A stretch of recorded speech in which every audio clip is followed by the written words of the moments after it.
Bom, vamos dar continuidade com as aulas. Hoje vamos conversar um pouco sobre moldagem preliminar.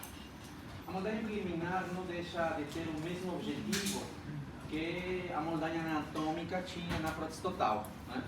Então vamos lembrar um pouquinho o que a gente tinha como objetivo na moldagem anatômica.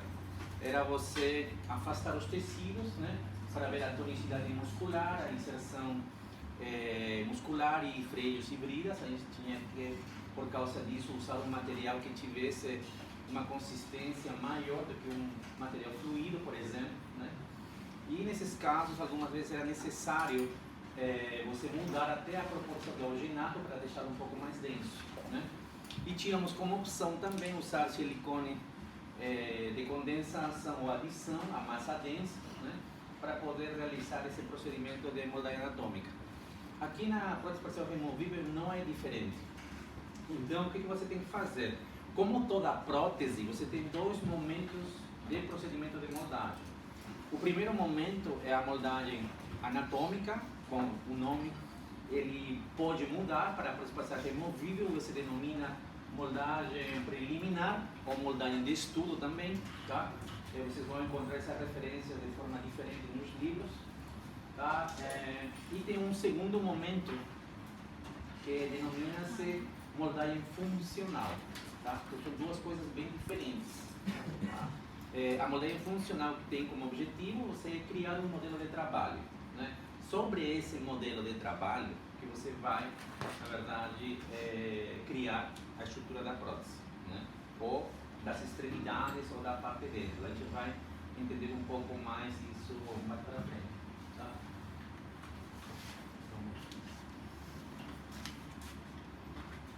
Então, vamos começar pensando nas dúvidas. Por exemplo, o que eu pretendo com um molde? Né? A primeira dúvida, o que eu preciso saber? A gente vai ver já no decorrer da aula quais são os objetivos desse procedimento de moldagem preliminar ou inicial, né? Que material eu escolho?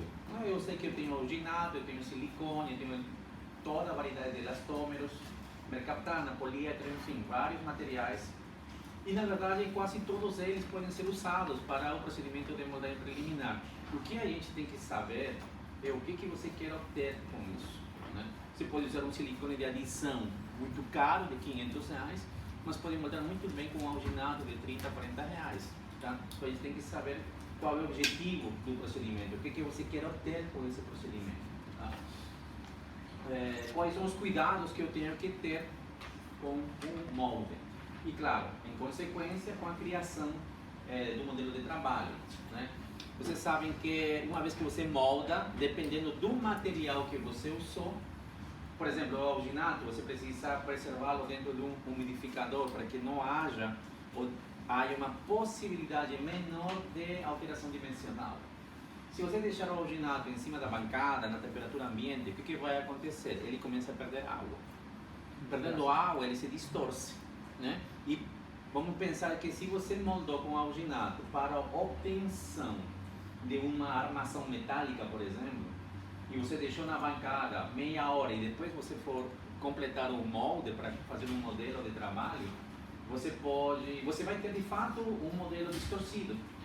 E aí você manda isso para o protético vai trabalhar em cima de um modelo distorcido. Essa armação metálica encaixa no modelo que você enviou, mas não entra na boca do paciente. E aí você pensa assim, não, o teu protético que errou, e não foi. A gente tem esse costume de sempre colocar a culpa nos outros, né? Então a gente tem que controlar muito bem o protocolo de trabalho no seu consultório, não somente no procedimento de moldagem, mas sim da odontologia como um todo. Bom, e qual seria o material de escolha para a criação do modelo, né? Em prótese total a gente pensava em gesso comum para a obtenção do modelo de estudo, né? E tinha as vantagens e desvantagens de fazer isso. E o modelo de trabalho em prótese total ele era feito com gesso tipo 4, que é um gesso de mais resistência, né? Então mais ou menos é a mesma situação para a prótese parcial removível, com a diferença de que você não usa gesso comum para criar modelo. Por quê? De estudo. Porque o modelo preliminar, o modelo de estudo que você vai utilizar, ele vai passar por uma avaliação específica no delineador. Quando você usa delineador, e o delineador ele vai passar grafite nas áreas periféricas da estrutura dental no modelo em gesso, cada vez que o grafite passa ou você usa algum componente do delineador, você acaba tirando, vai raspando o gesso e vai tirando a superfície, você vai modificando sem saber. Tá? Então, por causa desse motivo, não se usa gesso comum. O gesso comum ao desgaste ele não resiste ao desgaste, ele se altera facilmente. O que a gente quer agora é analisar com muito cuidado e com muito detalhe as áreas vestibulares e linguares das estruturas remanescentes que estão no modelo de trabalho ou de estudo. No caso, a gente tem preferência para sempre usar um gesso tipo 4, tá? Que é um gesso de maior resistência ao desgaste. Tá? Então, mais uma vez, isso vocês já viram no momento anterior, definir o que é moldagem, molde e modelo, né? Que são situações diferentes. Moldagem é o ato em si, né? Professor, eu vou fazer um procedimento de moldagem, tá? Não confundir isso, né? A gente vê muito dentista, às vezes muito professor falando errado. O fato em si, o ato clínico é o procedimento de moldagem. Professor, eu vou fazer um procedimento de moldagem. Meu amigo, o que você vai moldar? Ah, eu vou moldar uma maxila edêntula, eu vou moldar um paciente parcialmente dentro, ok? Então, moldagem é o procedimento em si, ok? E o molde seria aquilo que você obtém, né, após o procedimento de moldagem. Na verdade, seria a cópia do negativo da superfície que você moldou. Isso é um molde. Tá? Então, por exemplo, o que é o comum, o erro comum de todo mundo? Professor, aluno, todo mundo, até técnicos também. Professor, olhe minha moldagem. Não, você não olha a moldagem. A moldagem é o fato em si, o procedimento clínico. Olhe meu molde. Certo?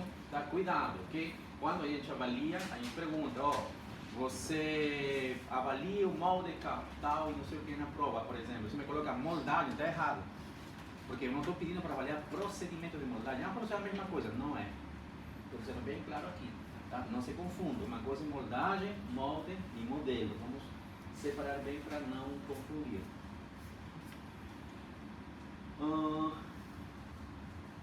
O que está na definição aqui, cópia negativo do arco dental, os remanescentes dentários, certo? E tecidos circundantes, né? Ou aquilo que está na vizinhança dos dentes adjacentes. Por que é importante salientar isso em PPR? Porque você precisa moldar não só a parte dental. Lembra que a prótese parcial removível ela é mucoso-dento suportado. Ele tem dois suportes, a área de mucosa, a área dentula, né? E a área dos remanescentes dentários. Então é importante você moldar tanto a parte dental quanto a parte de mucosa remanescente. Porque isso vai depender, na verdade, a capacidade de você poder construir uma prótese de forma adequada. O que seria construir de forma adequada? Você fazer um desenho de armação metálica, de estrutura de resina acrílica, que te dê a capacidade de poder minimizar a movimentação. Se eu não consigo moldar de forma adequada rebordo residual, por exemplo, numa extremidade livre, classe 1, eu estou diminuindo minha área, né, de poder abranger toda essa prótese. Então eu tenho uma possibilidade maior de mais movimentação. Então é importante para a gente tentar moldar sempre o máximo da área possível. Dessa forma você tem nem sempre uma retenção, mas sim uma melhora na estabilidade. Modelo é sim o resultado do preenchimento do molde, tá? Então, o modelo é o resultado, né, do preenchimento do molde. Então você vai usar vários materiais que poderiam ser usados para este fim, mas o que a gente usa comumente é gesso, de preferência gesso tipo 4, por causa de que oferece uma resistência maior ao desgaste. Você vai manipular muito mais esse modelo do que um modelo de prótese total, por exemplo. Então ele vai passar por uma avaliação sua no delineador, que a gente vai comentar isso mais para frente, e ele vai passar ainda por fases de laboratório, né? Então ele vai ser muito manipulado, por isso que você precisa que exista uma resistência maior desse modelo. Como elaboramos, como iniciamos o nosso procedimento clínico, né? A gente precisa elaborar um plano de tratamento, né? Vocês já viram que talvez nesse início de prótese parcial removível a gente começa a enxergar que há um pouquinho mais de tarefas a serem resolvidas, né, para o início do plano de tratamento do paciente, né? Porque você tem estruturas remanescentes, às vezes tem que trocar a restauração, tem que fazer algum tratamento periodontal prévio, tem que fazer exodontia, tem que fazer uma melhora na higienização do paciente. Há vários processos prévios, o que a gente não encontrava no paciente de prótese total com muita frequência, né? Por exemplo, você pode sim, num exame de rotina, num paciente dentro do total, numa panorâmica, visualizar um cisto, por exemplo, né? Ou alguma alteração no suporte ósseo, você tem um planejamento a fazer. O paciente deve ir primeiro para um cirurgião um pouco mais facial. Poderia falar um pouquinho mais devagar, porque você está falando muito rápido. Tá bom, vamos lá. Que a aula é longa.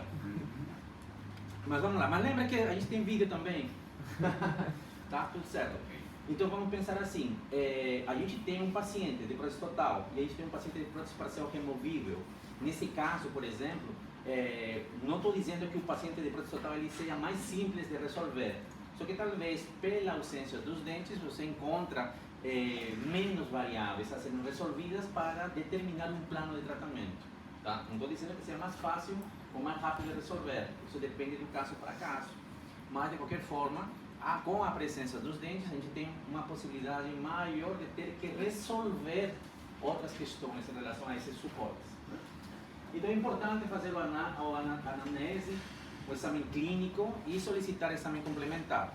Tá? Como estamos em faculdade, estamos no processo de aprendizado, de protocolo sempre solicitar uma radiografia panorâmica. Tá? Radiografia panorâmica é protocolo e necessariamente periapicais, não unicamente dos dentes pilares, e sim periapicais da boca completa. Radiografia periapical de boca toda. Que vocês vão encontrar provavelmente em alguns livros que há indicação de radiografia dos pilares protéticos, das estruturas de suporte que vão receber os grampos. Mas você tem que avaliar como um todo a condição bucal do paciente. Dentro dessa solicitação, a radiografia periapical se torna importante. A área dentro também? Não. Só. Não, vamos lá, panorâmica você vê tudo, ok? Se você encontrar um remanescente radicular, uma imagem radiolúcida em área edêntula, por exemplo, um cisto, um dente retido, enfim, você solicita periapical daquela área, certo? Tá? É importante, se você vê, por exemplo, que você tem um dente retido próximo do canal mandibular, que está com uma lesão, por exemplo, e você sabe que já provavelmente vai ter uma indicação para exodontia, então provavelmente você nem solicita mais periapical, você vai diretamente para a tomografia. Então, essa é a vantagem que a gente tem aqui na universidade, que temos o tomógrafo que já nos permite fazer isso. Vamos lá. Professor, antigamente, eu não sei se confere, Sim. mas assim, no protocolo, alguns dentistas pediam que os dentes pilares fossem feitos o tratamento endodôntico. Sim. E esse procedimento ainda existe ou... Tá, bem, vamos pensar assim. Antigamente, vamos chamar anos 70, certo? Anos 60, havia essa indicação que toda estrutura dental, tá? Sobretudo nos casos dela estar comprometida na sua estrutura, na sua forma, na perda de substância, ela fosse realmente para tratamento de canal, né? E na verdade, com o objetivo de você colocar um retentor fundido interno para poder melhorar a retenção da coroa protética, né? O que se pensava no momento, na época, era assim: bom, a estrutura está comprometida, eu perdi esmalte, eu perdi dentina e provavelmente eu vou ter que usar uma prótese parcial removível em cima desse dente, né? Havia a ideia, entre aspas, de reforçar a estrutura. Hoje a gente sabe que o pino metálico ou pino pré-fabricado não reforça a estrutura, ele melhora a retenção da estrutura que você vai colocar por cima, tá? Hoje em dia, vamos pensar assim, continua não havendo 100% essa indicação, tá? Porque com o avanço da tecnologia, hoje temos, por exemplo, condições de usar sistemas adesivos para melhorar a condição de suporte estrutural daquela estrutura dental, por exemplo. Então, não estou dizendo que não seja mais feito. Talvez a indicação absoluta de dizer aquele dente tem que ter canal pino não exista 100%, tá? Todas as indicações absolutas que existiam antigamente, seja na prótese, seja até na própria implantodontia, por exemplo, hoje se tornaram relativas. Por exemplo, na implantodontia antes, você não operava um paciente que fumasse sem controle, ou paciente diabético sem controle, um osteoporótico você não operava. Hoje, essas contraindicações são relativas. Relativas por quê? Porque o paciente ele pode estar descompensado naquele momento, mas ele pode compensar depois de um atendimento médico. E se ele controlar, a doença dele se tornou relativa. Mesma situação na prótese dentária. Depende muito da tua experiência para você dizer, essa estrutura perdeu esmalte, perdeu dentina, tem muita restauração de resina, então esse dente assim, ele precisa ter um tratamento de canal. Mas não é somente pela perda de estrutura em si, também pelas características do tipo de prótese que você vai fazer. Por exemplo, esse pilar protético poderia ser uma extremidade livre, e aí você sabe que a solicitação é maior. Então, porém, a indicação ela se aponta com mais firmeza em relação a esse caso. Pode ser, por exemplo, que não seja uma extremidade livre, mas esse pilar seja de uma classe 3, por exemplo, de um espaço intercalado pequeno, de um único dente. Então, em alguns casos, você poderia usar algum tipo de substituição desse esmalte de dentina, como uma coroa parcial, ou uma inlay, ou uma onlay, e o sistema adesivo pode dar conta disso, tá? Então, a gente não tem como te dizer, esse vai, esse não vai.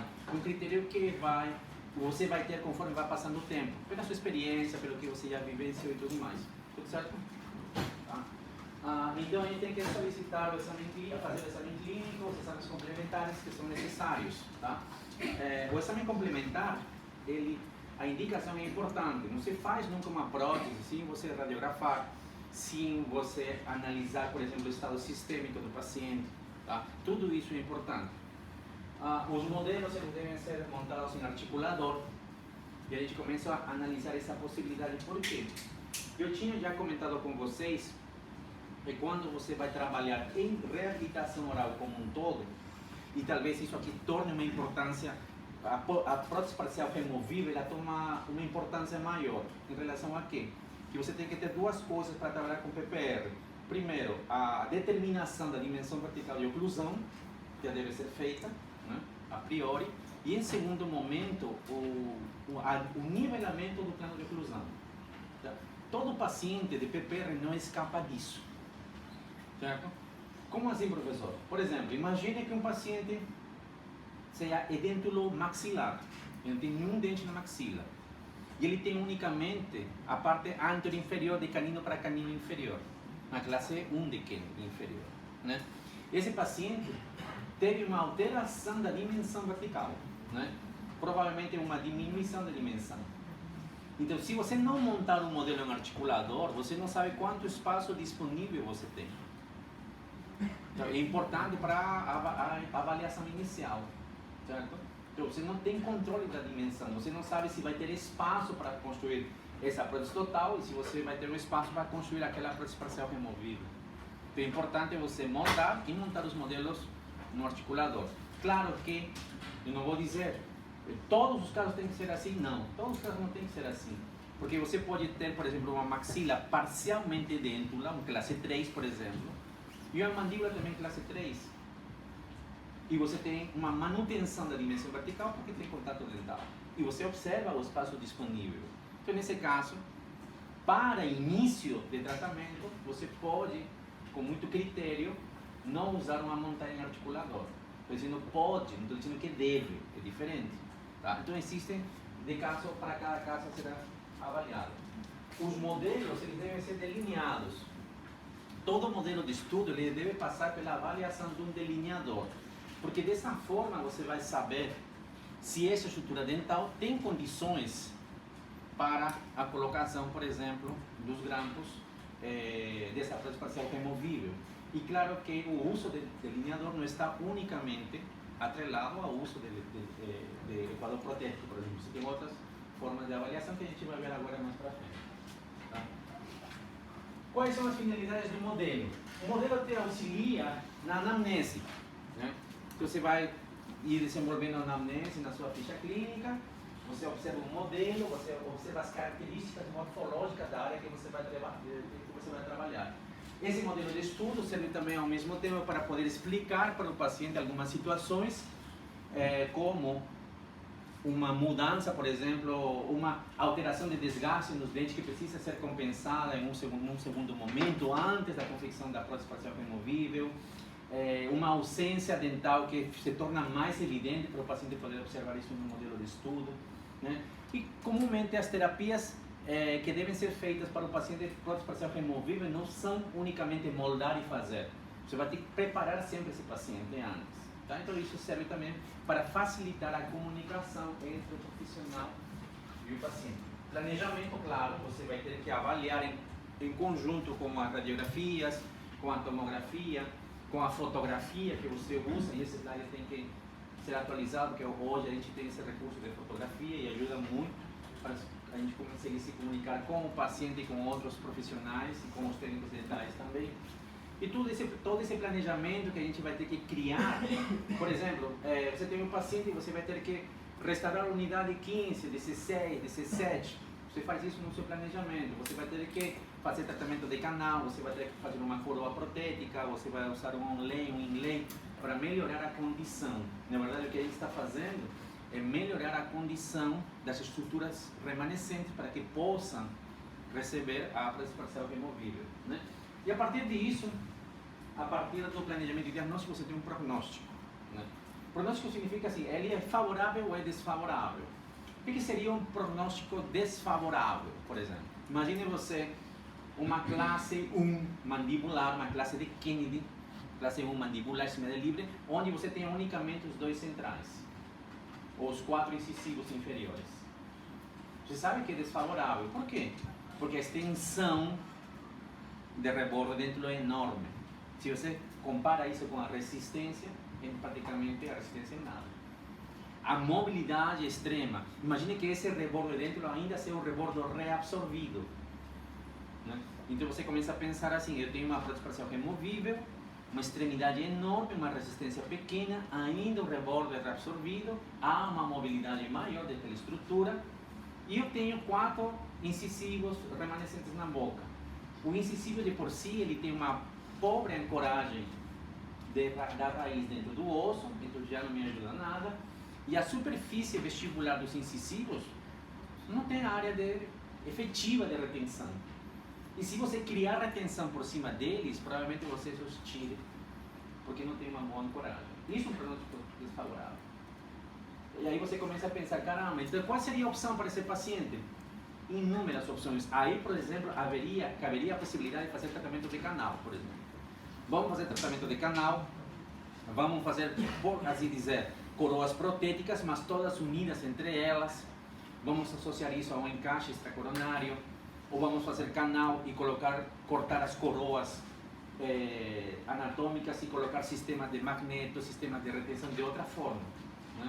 Para favorecer a estrutura de prótese parcial removível. Então, há condições diferenciadas nas quais você pode usar para favorecer o tratamento. Então, aí sim haveria uma possibilidade, por exemplo, de fazer tratamento de canal e mudar, né? Com indicação, funciona, tá? Os detalhes anatômicos, você molda, tá? E você tem que saber observar o que você precisa ter no seu molde e no seu modelo de estudo, para saber que está sendo feito da forma adequada. Então, na maxila, você precisa ter o fundo de sulco como um todo, né? Fundo de sulco como um todo. E a gente comparava isso quando iniciávamos a aula de prótese total, dizendo para vocês, moldar para dentística e moldar para prótese são duas coisas diferentes. Não sei se vocês vão lembrar disso. Ah, professor, por quê? Porque quando você vai fazer algum procedimento de dentística, não há uma necessidade específica de você moldar fundo de sulco. Não há. No máximo você chega o dente, um pouquinho da gengiva, porque isso te dá uma condição melhor de avaliação da proporção da gengiva inserida em cima da estrutura dental. Você vai fazer um clareamento, você não precisa ter o fundo de sulco, né? Então, não estou dizendo que não seja adequado, mas as necessidades são outras, tá? Então, em prótese, você precisa ter um fundo de sulco. Na prótese total, porque a partir de aí você vai ter uma retenção específica para a sua prótese total. E para a prótese parcial removível, por quê? Porque você precisa de uma área onde talvez seja necessário fazer um isolamento periférico. Então, você precisa ver a extensão. Então, você tem que moldar muito bem a área dentada, a área que corresponde ao rebordo, né? E chegar até o fundo de sulco. Freios e bridas são importantes, tá? Porque provavelmente perto daquelas estruturas, sobretudo dos pilares protéticos, né, a gente às vezes tem bridas e freios, ou até inserções musculares, e por aí No caso dos grampos de tipo barra, né, os grampos vão passar por aí. Se você não moldou de forma adequada, você pode pedir para o protético fazer um grampo, só que quando você coloca na boca, o metal está interferindo no freio, ou o metal está interferindo na brida, ou pior, o metal está interferindo no músculo. E aí como você faz? Você não consegue cortar porque é metal. Tá? Então é importante você moldar toda a área para evitar esses problemas. Né? Palato duro é importante porque, no caso da maxila, os conectores maiores, que são as estruturas que vão comunicar o lado esquerdo da prótese parcial removível com o lado esquerdo, passam pelo palato. Então veja aqui, você precisa ter uma adaptação boa, né? Uma adaptação ideal de uma armação metálica que passa pelo palato. Então se você não conseguiu moldar, se tem bolha, se faltou material, não serve. Aqui não tem isso de que é uma bolinha pequena, não serve. Porque já pensou, você faltou material numa área do palato e justamente por aí passa seu conector maior. Então não serve. E aí você manda fazer estrutura metálica e dá errado quando você for testar, não é culpa do protético, é sua porque você não conseguiu moldar. Tá? Então a gente tem que ter bastante cuidado agora, muito mais redobrado quando a gente está trabalhando com prótese parcial removível. Palato mole, com a mesma indicação de uma prótese total. A extensão distal, né, que a gente se refere como interface entre palato duro e palato mole, é importante você observar. Por quê? Na prótese total, você não pode se expandir muito para a área posterior, porque o paciente pode não aceitar isso. Você está entrando numa área de muita mobilidade, que é a úvula, né? Então a prótese total, a resina acrílica da prótese total, ela pode se interferir, né? Ela pode causar um desconforto para o paciente, ânsia, vômito. No caso da prótese parcial removível, o limite posterior de área de palato duro e palato mole vai definir a posição de alguns conectores maiores. Tá? Então é importante você poder observar esse limite para você saber onde vai esse conector maior. Tá? Ele não pode passar na estrutura de metal, não pode ir até a úvula, nem ficar aquém também. Por quê? Porque você está perdendo a área de suporte naquela zona. Tá? Então é importante isso. Os dentes, claro. Você vai avaliar a estrutura dental. Você precisa contorno vestibular, contorno lingual, ok no modelo. Você não pode ter uma bolha bem na área vestibular. Por quê? Porque é a área que você vai passar o delineador. Não, sério, às vezes você molda muito bem, mas você errou na colocação do gesso. E aí quando você abre, tem uma bolhona bem no pilar que você vai usar. Então, meu amigo, não, sério, você tem que moldar de novo. Não tem como, não, mas eu vou colocar, não. Você nunca vai ficar igual. Né? Então, isso é o triste daqui. Né? A possibilidade de erro é grande, porque existem vários procedimentos a serem feitos. Tá? Mas por isso que a gente tem que ter o cuidado e tentar seguir o protocolo ao máximo, para errar o menos possível. Né? E rebordo alveolar, porque você precisa analisar quanto de área de suporte você tem disponível para fazer isso. Né? A gente tinha comentado em momento anterior que há rebordo ascendente, rebordo descendente, rebordo côncavo. Então, algumas vezes, trazendo a informação da prótese total, por exemplo, em área lingual posterior, você precisa entrar muito mais. Por quê? Porque é uma área onde você consegue, talvez, aumentar a área de suporte da tua prótese parcial removível, falando de uma classe 1, por exemplo. Você precisa entrar muito para poder estabilizar de uma melhor forma. Tá? Mandíbula. Mandíbula praticamente segue os mesmos princípios. Dente não vou comentar porque é a mesma situação. Freios, fundo de sulco. Talvez muito mais importante um fundo de sulco em mandíbula, sobretudo nos casos de extremidade livre extensa, né? Porque você vai ter que fazer o selamento periférico, tanto pela vestibular quanto por lingual, então torna-se importantíssimo, não deixando de lado a importância de você moldar e conseguir copiar a papila retromolar, tá? Que é importantíssimo também. A linha miliojoidea, que é aquela área posterior lingual que a gente precisa entrar com a moldeira, né? Para poder levar o alginado para aquele local. É importante individualizar e a gente vai ver como se faz isso. Então tudo isso torna-se importante. O trígono retromolar, que é a área de papila retromolar. a linha oblíqua externa deve ser visualizada no molde, no modelo, porque ela vai, na verdade, ser o limite de extensão vestibular da flange de resina acrílica. Você não pode passar além da linha oblíqua externa, porque há várias estruturas nobres próximas daquela área que podem acabar machucando o paciente, causando uma ferida ou até deslocando a própria prótese. As inserções musculares vão se tornar mais evidentes pela própria perda de estrutura dental. Né? Lembrando de que não é que a inserção muscular sobe, se aproxima, não é a gente que perdeu o osso e aí se torna mais evidente. Então é importante você observar quais são as inserções musculares que estão mais próximas da área de trabalho. E posição de língua.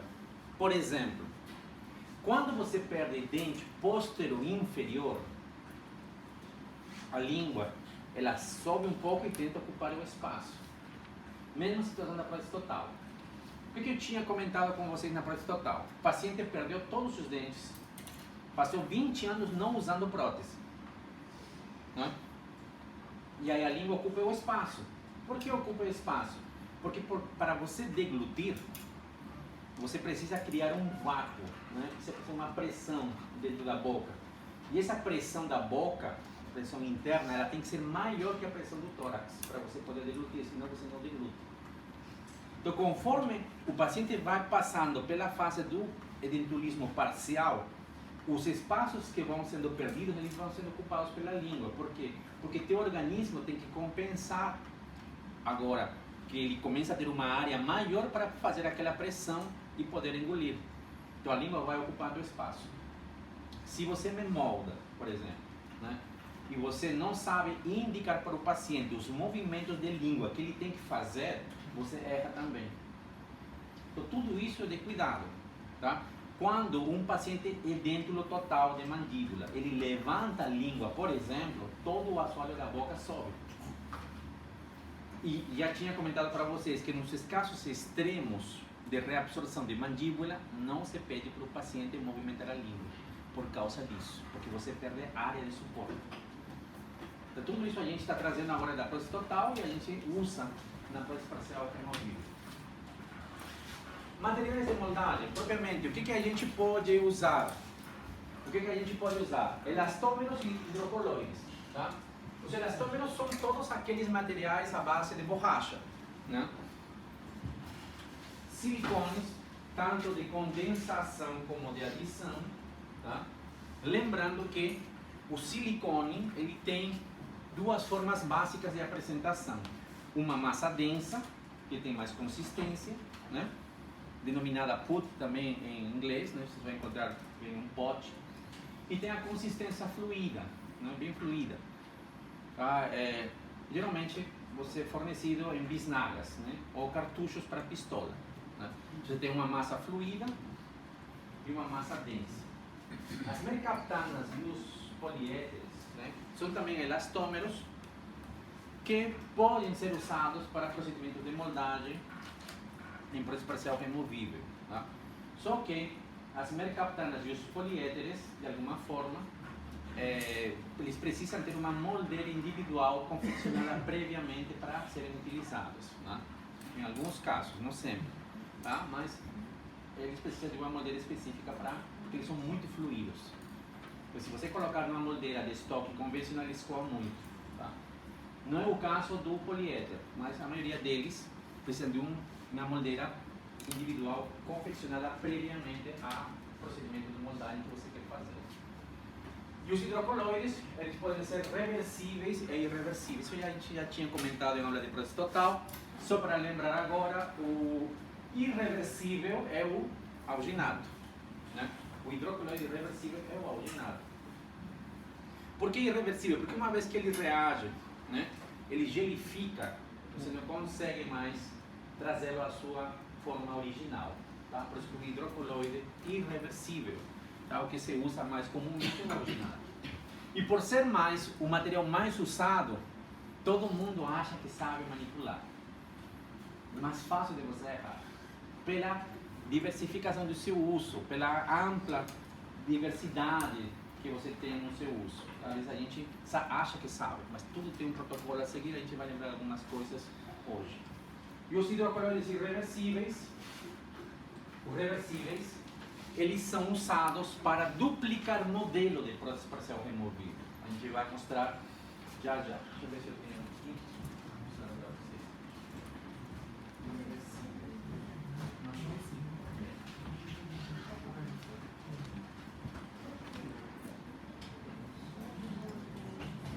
Então, alginado todo mundo já viu em algum momento. Isso que eu estou mostrando para vocês aqui é um hidrocoloide reversível. Né? Na verdade, isso aqui tem essa consistência como um gel que está gelificado. Só que se eu deixar essa estrutura no banho-maria, ele derrete tudo de novo. Tá? Claro que isso aqui se usa para laboratório. Mas você não tem condição de colocar isso pela biossegurança e tudo mais, uma estrutura de uma moldeira para moldar boca. Né? Antigamente, vamos dizer assim, anos 70, 60, se usava o hidrocoloide reversível para moldar em boca. Mas é outra história, faz parte da história da odontologia. Hoje, o seu uso é muito restrito, especificamente para laboratório, por causa do problema da biossegurança. Tá? Mas isso aqui é um hidrocoloide, na verdade, é o mesmo princípio do alginado. Só que aqui você consegue aquecer, ele vira líquido novamente e você molda qualquer outra estrutura. Certo? O custo disso daqui, 1 litro deve ser oscila entre 80 e 150 reais. Tá? Mas isso aqui é mais de uso laboratorial. Tá? Em relação ao alginato, você tem os alginatos, né? Dependendo da qualidade, que você pode conseguir por 20 reais um saquinho, né? Pequeno, mais ou menos desse tamanho. E tem os alginatos bem mais caros, de 80 a 90 reais, né? Que tem uma capacidade de cópia melhor, que são oferecidos no mercado tanto nacional quanto internacional.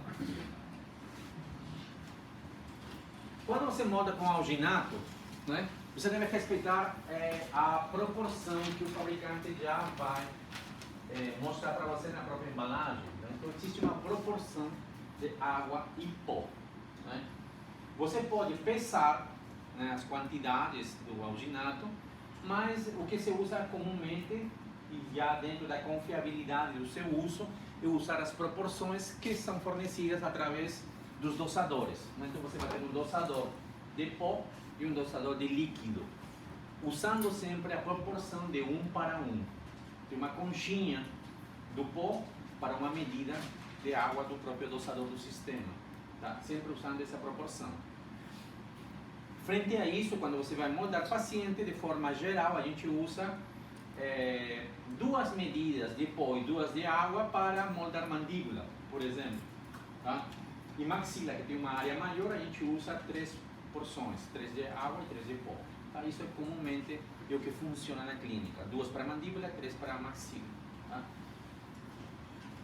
O tempo de gelificação, que não é tempo de pressa, que não é tempo de polimerização, tá? Gelificação, em torno de 4 minutos. Isso vai depender muito da proporção de mistura que você fez.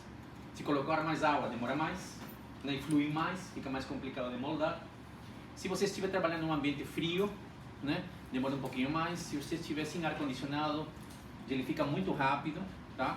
E claro, tem os alginatos, que tem uma pressa mais rápida, que se usa para procedimento de moldagem em crianças, né? Quem trabalha muito com ortodontia tem os alginatos que são fast, né? Que são rápidos, de pressa rápida. Tá? E tem os alginatos normais. A estabilidade dimensional, ela é importante. Você lembrar, o que significa estabilidade dimensional? Você misturou o material, você criou o molde, né? Só que no momento que você retira da boca, esse molde ele vai sofrer, né? Vai sofrer pelos fatores locais do ambiente, da própria perda de água. Então isso vai alterar a forma do molde. Você precisa controlar isso. Isso se controla não unicamente colocando dentro do umidificador. Isso se controla desde a forma como você manipula o alginato, qual é a proporção que você usa de água, onde você vai guardar, estocar esse molde, como você vai criar esse modelo de trabalho. Tudo isso influencia. Não é unicamente a forma como você mistura ou unicamente a forma de como você vai estocar isso no umidificador. Então ele tem várias variáveis que vão influenciar nessa alteração dimensional. E ela tem que ser a menor possível. A gente não pode dizer que vai ter zero alteração dimensional, tá? Porque a gente não é perfeito para fazer isso. Mas a gente tem que minimizar ao máximo. Imagina que vocês tenham problema para criar um molde adequado. E já você colocou um erro dentro da técnica. Aí você tem problema na manipulação de gesso, tem outro problema. Aí você não consegue guardar no umidificador, tem outro problema. E você vai somando erros. Então, a longo prazo, você tem um número X de erros dentro da técnica e acaba muitas vezes trazendo como consequência a não adaptação passiva da estrutura que você quer colocar. Tá? Então, essa é uma grande dificuldade quando a gente trabalha com procedimentos de prótese. Você tem vários passos para serem seguidos. Tem alta probabilidade de você errar. Tá? O alginato, especificamente, ele se deforma na remoção da boca. Quando você retira um molde de alginato, você não faz alavanca. Quando você coloca o alginato na moldeira, na boca do paciente, às vezes o material escoa e acaba vedando toda a área de fundo de surco.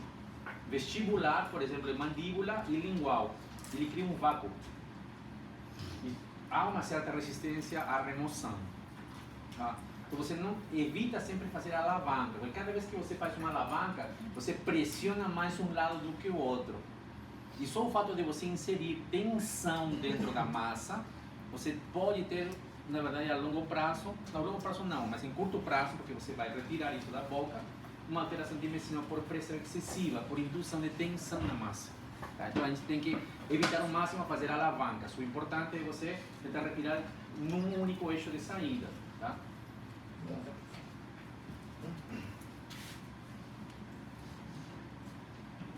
Um dos processos de alteração dimensional bem conhecido do alginato é a perda da água, ou de água, né? Das inéres. O material, ele se mistura com água. No momento de estar fora da boca, que é umidade relativa 100%, né? Ele começa a perder água no ambiente. Mais ainda aqui, por exemplo, faz muito calor. Né? Conforme ele perde água, perde substância, ele se deforma. E o que você observa nitidamente, se você foi curioso, e você moldou alguma vez e deixou um molde em cima da bancada de um dia para o outro, você vai ver que o alginato ele se afasta da moldeira. Se você deixa o modelo dentro, fora da bancada, fora em cima da bancada, você vai ver que o modelo de gesso, na verdade, o alginato se afastou. Se torna todo rígido, se torna duro. Por quê? Porque perdeu água. Conforme vai passando o tempo, dá uma alteração dimensional. E outro problema do alginato é a absorção de água. Né? Por isso que o molde não se deixa dentro da água. Ou ele perde água muito facilmente pelo ambiente, ou ele absorve muita água. Se absorver muita água, ele incha. Né? Só que você não observa isso. E já há uma deformação do molde, e se você não observou isso, não conseguiu observar, você vai ter um modelo distorcido, que também não serve para você. Tá? Eu tenho esse problema na impedição, né? Ele absorve água. É importante o controle dessas variáveis. Quanto deve ser a espessura do alginato? Quando a gente fala de espessura, você precisa controlar a quantidade de material que está sendo colocado na moldeira. Quanto mais material você tiver, mais possibilidade de distorção você tem. Se você conseguir controlar a espessura do material, é muito bom, porque a alteração dimensional que pode acontecer é mínima e funciona para toda a área do molde, então ela praticamente se anula. Portanto, isso é importante. Então a gente tem que ter uma espessura de 2 para 5 milímetros, aproximadamente, isso que deve ser. Tá? Em prótese total era a mesma situação. Lembra que a gente comentava quanto espaço tem que ter do rebordo alveolar para a moldeira? 5 milímetros, de 3 a 5 milímetros, que está dentro desse rango de espaço que você precisa ter para poder moldar de forma adequada. Menos de 2, você corre o risco de a moldeira aparecer durante o procedimento de moldagem. Você pressiona muito, você tem pouca espessura e acaba a moldeira tocando o rebordo, por exemplo, ou acaba tocando o dente. Então não serve. Então você precisa ter uma moldeira que tem essa capacidade de fornecer para você uns 5 milímetros de espaçamento para colocar o material. Uma espessura grande, maior, de 5, acima de 5 milímetros, vai trazer como consequência uma maior alteração dimensional. Por exemplo, você tem um paciente que tem um palato muito alto, né? E esse paciente, se você for moldar, você pega uma moldeira de estoque e você for moldar, a base da moldeira se afasta muito do palato. Você precisa de uma quantidade grande de alginado. Então você tem, por exemplo, a moldeira como um todo, ela se adapta muito bem no rebordo, nos dentes remanescentes, mas na área do palato ela fica muito alta. Você vai ter uma quantidade maior, porém, possibilidade maior de alteração dimensional. Tá? Isso que a gente evita. Por isso a necessidade de fazer individualização da moldeira. Da mesma forma que a gente fazia isso na pressa total, aqui torna uma importância maior. Quais são as vantagens de usar alginato? Baixo custo, tá? Comparado com materiais elastoméricos, o alginato é baixíssimo custo, estamos falando em torno dos mais acessíveis por R$30, 25 para R$30, comprado em dental. Tá? Claro que existem alginatos mais caros, R$80, R$70, são alginatos que têm uma capacidade de cópia maior, tá? Segundo o fabricante, aproximadamente 25 micras de possibilidade de cópia, se aproxima muito de um silicone de adição e condensação, isso, claro, referência do fornecedor. Tem uma facilidade de manipulação, desde que você respeite o protocolo de trabalho, para misturar o pó e a água e fazer uma mistura homogênea. E as desvantagens são passíveis de controle pelo profissional. Você consegue realmente, se seguir o protocolo, você consegue diminuir, né, as chances de erro. O que significa seguir protocolo? Você compra um alginato e você tem que estocá-lo bem. Mesmo que esteja fechado, você tem que deixar em um lugar que não tenha alta temperatura, por exemplo. Isso já é muito bom. Infelizmente, nem todas as dentais têm esse protocolo de cuidado de ar-condicionado no lugar onde eles vão armazenar o material odontológico. Tá? Então, o calor detona tudo. Então, você tem que ter no seu consultório um ambiente, certo? Que não esteja exposto ao sol, tipo, longe de uma parede do lado externo. Né? Então, isso é importante. Desvantagens. Assim como ele é muito fácil de manipular, por causa disso, por causa dessa, entre aspas, facilidade de trabalho, todo mundo acha que sabe usar. Não, coloca um pouquinho aqui no olhômetro, coloca um pouquinho mais de água e você acaba perdendo o controle das proporções. Isso pode trazer como consequência a alteração dimensional. Não, eu coloco água no pó, eu coloco o pó na água, tanto faz. Não, não tanto faz. Sempre há um protocolo a ser seguido. Por causa disso, a gente tem esses problemas. Absorção de água e perda de água. Né? Como um material que todo mundo, entre aspas, sabe manipular, ele é de ampla difusão, talvez a gente acaba perdendo o controle, né, do manuseio do material. Tá? Então, ao mesmo tempo que o material fácil se torna complicado em mãos inexperientes. Para moldar, o que você precisa? Primeiro, o jogo completo de moldeiras. Tá? A preferência sempre será por moldeiras rígidas de metal. Tá? Vocês vão ver no mercado odontológico sempre moldeiras de plástico, certo? Vocês vão ver moldeiras de latão, né? Que elas se deformam abre um pouquinho com a mão. E tem as moldeiras de metal, tá? Que elas não se deformam. Tá? As moldeiras de metal são as moldeiras tipo verniz, esse é o nome. Tá? E são as mais recomendadas para moldar. Por quê? Porque não sofre distorção durante a colocação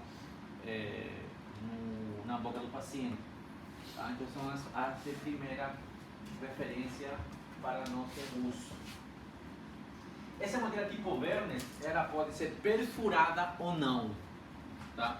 Perfurada por quê? Porque o alginato ele não tem uma retenção por contato, não tem uma retenção química. Né?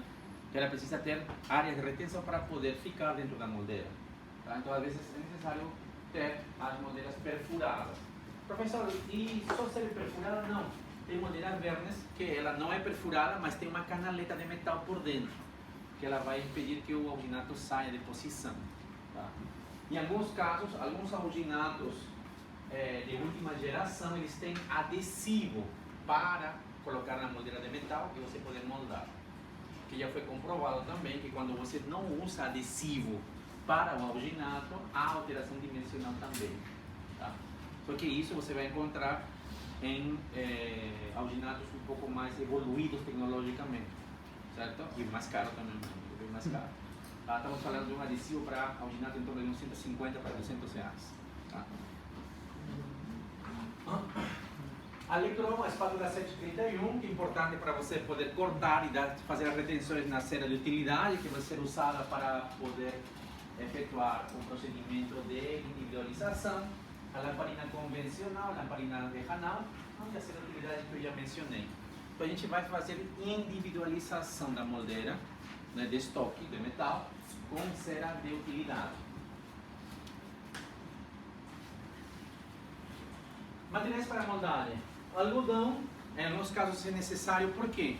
Porque o paciente saliva muito e você precisa controlar a salivação. Ou você tem um assistente com você que vai ficar sugando, tirando, secando aquela área que você vai moldar, colocando a cânula de sucção perto da saída das glândulas salivares, tá? Então você se ajuda fazendo isolamento relativo com algodão na boca do paciente, sempre controlando a saliva. Pinça clínica, né, para poder retirar esse algodão que você coloca, o espelho, tá, para você visualizar as áreas que você quer moldar, o alginato em si, né? E o alginato deve ser guardado sempre. Uma vez que você abre ele está exposto ao meio ambiente. Então ele se hidrata, ele vai sugar a água que está no ambiente. Por isso que o alginato não se deixa nunca aberto. Ah, vou colocar um clipe. Não funciona assim. Tá, vou virar e colocar. Não serve assim. Você tem que guardar o alginato sempre dentro de um pote com tampa fechado. De preferência um Tupperware, né? Hermeticamente fechado. E vocês veem que a gente não tem cuidado com isso. Né? No dia a dia de clínica a gente acaba não tendo isso. Por isso que você abre um alginato hoje e na próxima semana ele já está diferente. Porque foi exposto. Então eles têm que ter esse cuidado. Tá? Os medidores ou dosadores de água e pó, de preferência sempre da mesma marca, tá? Isso de preferência, o que infelizmente não ocorre muito aqui no mercado, nas lojas dentais você não encontra o dosador por marca, né? Você encontra comumente o dosador do Geotrat, né? Que é aquela conchinha marrom claro com de água, né? O dosador de água, tá? Mas de preferência sempre usar o da própria marca. A cuba de borracha, tá? E aí tem vários tamanhos de cuba de borracha, isso vai depender do tamanho da sua mãozinha, tá? E da quantidade de material que você quer usar, tá? Então assim, é bom você ter uma, duas, três tamanhos diferentes. Às vezes você tem uma axila grande, você precisa 4 porções de alginato para trabalhar, você precisa 3 de mandíbula, você precisa uma quantidade maior, precisa uma cuba maior, tá? Então isso é importante. A espátula para gesso ou a espátula para alginato? Qual a diferença? Vocês vão ver que quando vocês vão na dental, que você pede, ele vai dizer, você quer uma espátula para misturar gesso ou alginato? Você quer de plástico ou de metal? Né? O que a gente usa? Porque há espátula de plástico. A espátula de plástico ela se deforma, né? Na pressão ela deforma um pouco. E isso ajuda a que a espátula ela se adeque melhor na superfície da borracha. Porque a borracha também vai deformar na pressão da sua mão. Então a espátula acompanha a deformação e ela sempre está em contato. Por isso que a espátula de plástico é superior em relação a essa facilidade que ocorre com a espátula de metal. Tudo bem? Tá? Então, isso facilita muito a tua manipulação. Isso não quer dizer que com a espátula de metal você não consiga. Tá? Só que você precisa um pouquinho mais de habilidade. A gente pede sempre a espátula de metal para prótese. Por quê? Porque a gente esquenta a espátula para fazer outros procedimentos. Tá? Senão você teria que comprar uma espátula de plástico e outra de metal. Né? Então é por causa disso que há essa diferença de espátula de plástico e de metal. No paciente, você já determinou que vai fazer procedimento de moldagem, faça sempre uma profilaxia. Tá? A gente precisa eliminar. Se não vai, por exemplo, você tem um paciente que tem cálculo supragengival, você tem cálculo infragengival, ele tem uma péssima higiene oral, você não vai moldar. Você tem que dar condição para essas estruturas para você conseguir moldar. Até porque muitas vezes o cálculo ele está ocupando a área que você vai trabalhar. Então você precisa eliminar tudo isso. E até a condição de você melhorar, começar a treinar seu paciente para ele melhorar a condição de higiene. Tá? Então assim, isso é importante. Tá? Fazer a profilaxia, fazer a instrução de higiene oral no paciente para melhorar a condição. Tá? O paciente às vezes tem a ideia, eu vou usar uma prótese parcial removível, é metal, é plástico, não preciso escovar. Tá? Então assim, o paciente não pode usar prótese se ele não consegue melhorar a condição de higiene da boca. Tá? Isso é importantíssimo para todo tipo de procedimento odontológico. O posicionamento é importante, como o paciente vai ficar posicionado. É uma forma específica para moldar maxila, outra muito diferente para moldar mandíbula. Isso já tinha sido abordado no momento anterior, tá? É só para lembrar de que quando você molda maxila, a posição final do operador é na área posterior, tá? E quando você molda mandíbula, você começa e termina em área anterior, tá? Então isso é bom lembrar. O isolamento relativo é importante se o paciente tiver muita salivação. Então, o isolamento relativo, na verdade, é você colocar o algodão ou um sugador naquela área, controlar isso. No momento que você moldar, você retira tudo, né? E você molda. Tá? Em alguns casos, vocês vão ver isso em livro ou alguns vídeos de mídias sociais, que o operador molda com o algodão na boca. Desde que você veja que ele não vai interferir nas áreas que você precisa avaliar, você pode fazer esse procedimento. Paciente que tem muita salivação, que você não consegue controlar, você tem que trabalhar muito rápido. Tá? Então isso pode ser feito. A posição do paciente e operador, a modelo superior, paciente sempre em posição vertical, evitamos sempre ao máximo moldar paciente deitado, tá? Isso por protocolo. Vocês vão ver muito professor moldando o paciente deitado, 45 graus, tanto faz.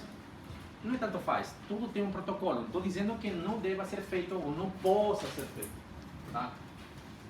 Mas quando a gente está aprendendo a moldar, é bom você seguir o protocolo. O paciente sempre sentado na posição vertical, tá? Você está aprendendo a controlar a moldeira na boca do paciente, você está posicionando, aprendendo a posição de procedimento de moldagem. O operador, quando vai moldar maxila, começa na frente e termina na parte posterior, né? Até a completar a gelificação do alginato. Isso tem uma condição de poder controlar a pressão da moldeira de forma adequada sobre os tecidos remanescentes. É por isso que a posição de moldagem deve ser respeitada. Muito diferente já no caso da moldagem inferior, tá? Onde o operador começa na frente e termina na frente. Tá? Isso facilita muito o seu procedimento. E para ambos procedimentos, sempre com a boca parcialmente fechada. Não se molda com a boca completamente aberta. Porque algumas inserções musculares, em área posterior de tuber, por exemplo, acaba descendo muito na abertura de boca e acaba deslocando a moldeira. Desloca a moldeira superior na sua área posterior e acaba sendo moldado de forma adequada. Tá? Então sempre boca parcialmente fechada. E no caso da mandíbula, quando o paciente abre muito a boca, há um fenômeno de diminuição da largura lateral da mandíbula. Ela como que diminui um pouquinho de tamanho, isso pela contração da musculatura, né? Isso se denomina deflexão mandibular, para o caso específico da abertura. Tá? Então assim, a gente evita isso. Quando você tem procedimentos de moldagem para estrutura de metal, você precisa moldar sempre com a boca parcialmente fechada. Que você pode, o paciente pode abrir toda a boca, diminui o arco da mandíbula e você manda fazer uma estrutura de metal. E aí ela vem curta, no sentido lateral, você coloca na boca, não entra. Tá? Então tudo isso você tem que ter cuidado. Então todo procedimento de moldagem anatômica ou preliminar, sempre com a boca parcialmente fechada. Seleção da moldeira. A gente já tem as moldeiras tipo verniz. Comumente as moldeiras vêm em 3 tamanhos, são 6 moldeiras, 3 de maxila, 3 de mandíbula, tamanho 1, 2 e 3, tá? Isso é bem comum, dessa forma se encontra. nesse caso você tem 1, 2, 3 e 4. Tá? Essas são as moldeiras tipo Verne, são moldeiras de metal. A preferência é porque elas são rígidas e elas não vão se deformar durante o procedimento. E claro, duram muito mais tempo de uso no seu consultório. Professor, eu tenho moldeira de plástico, dá para usar? Dá para usar também, tá? Moldeira de plástico.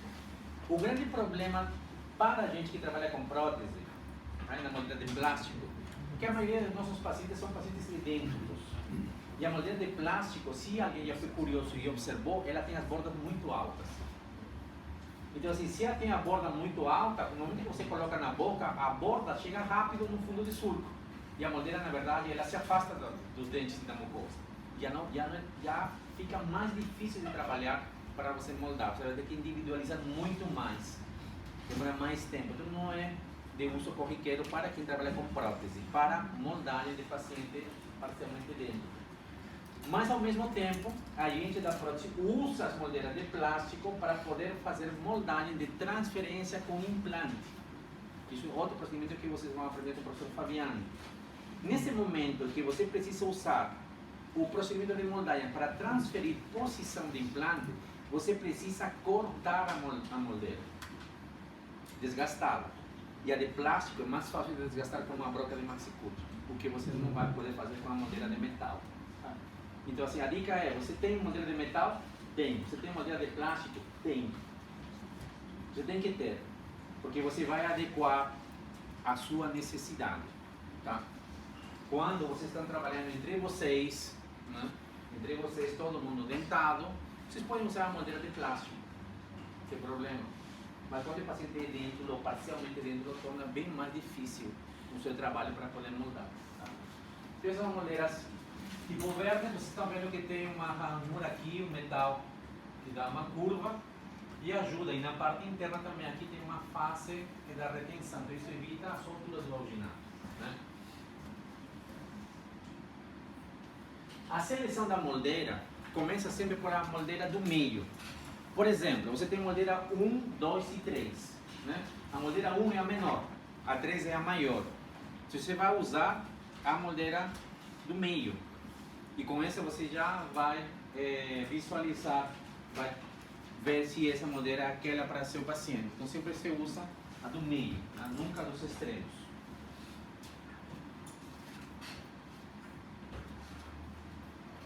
Quando você vai posicionar a moldeira na boca, para testar a moldeira, é bom você fazer esse procedimento com o paciente deitado.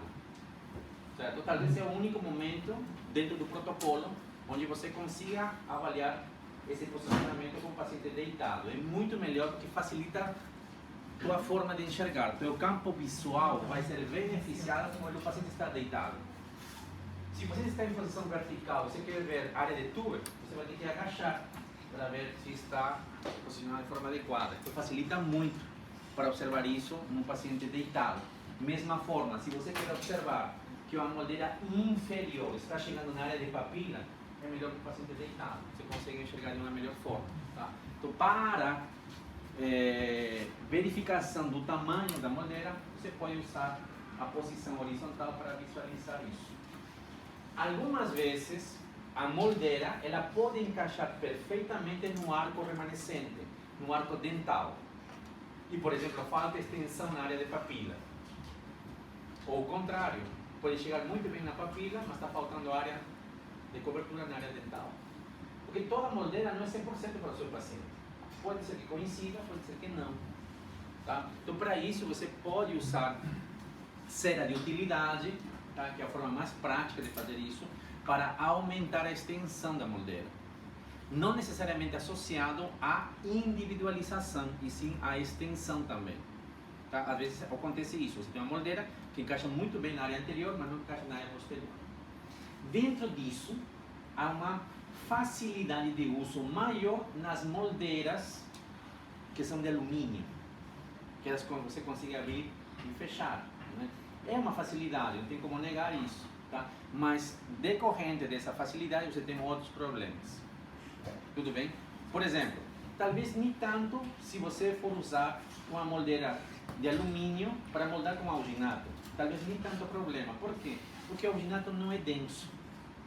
Então ele vai escoar primeiro antes de deformar a moldeira. Diferente seria se você me usa uma massa pesada de silicone, porque a massa é densa.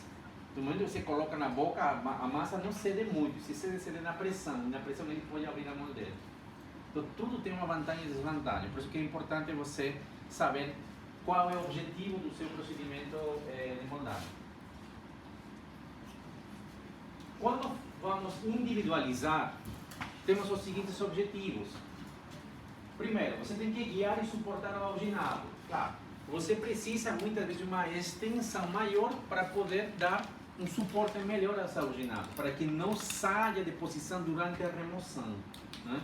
Então esse é um dos objetivos da individualização com moldeira.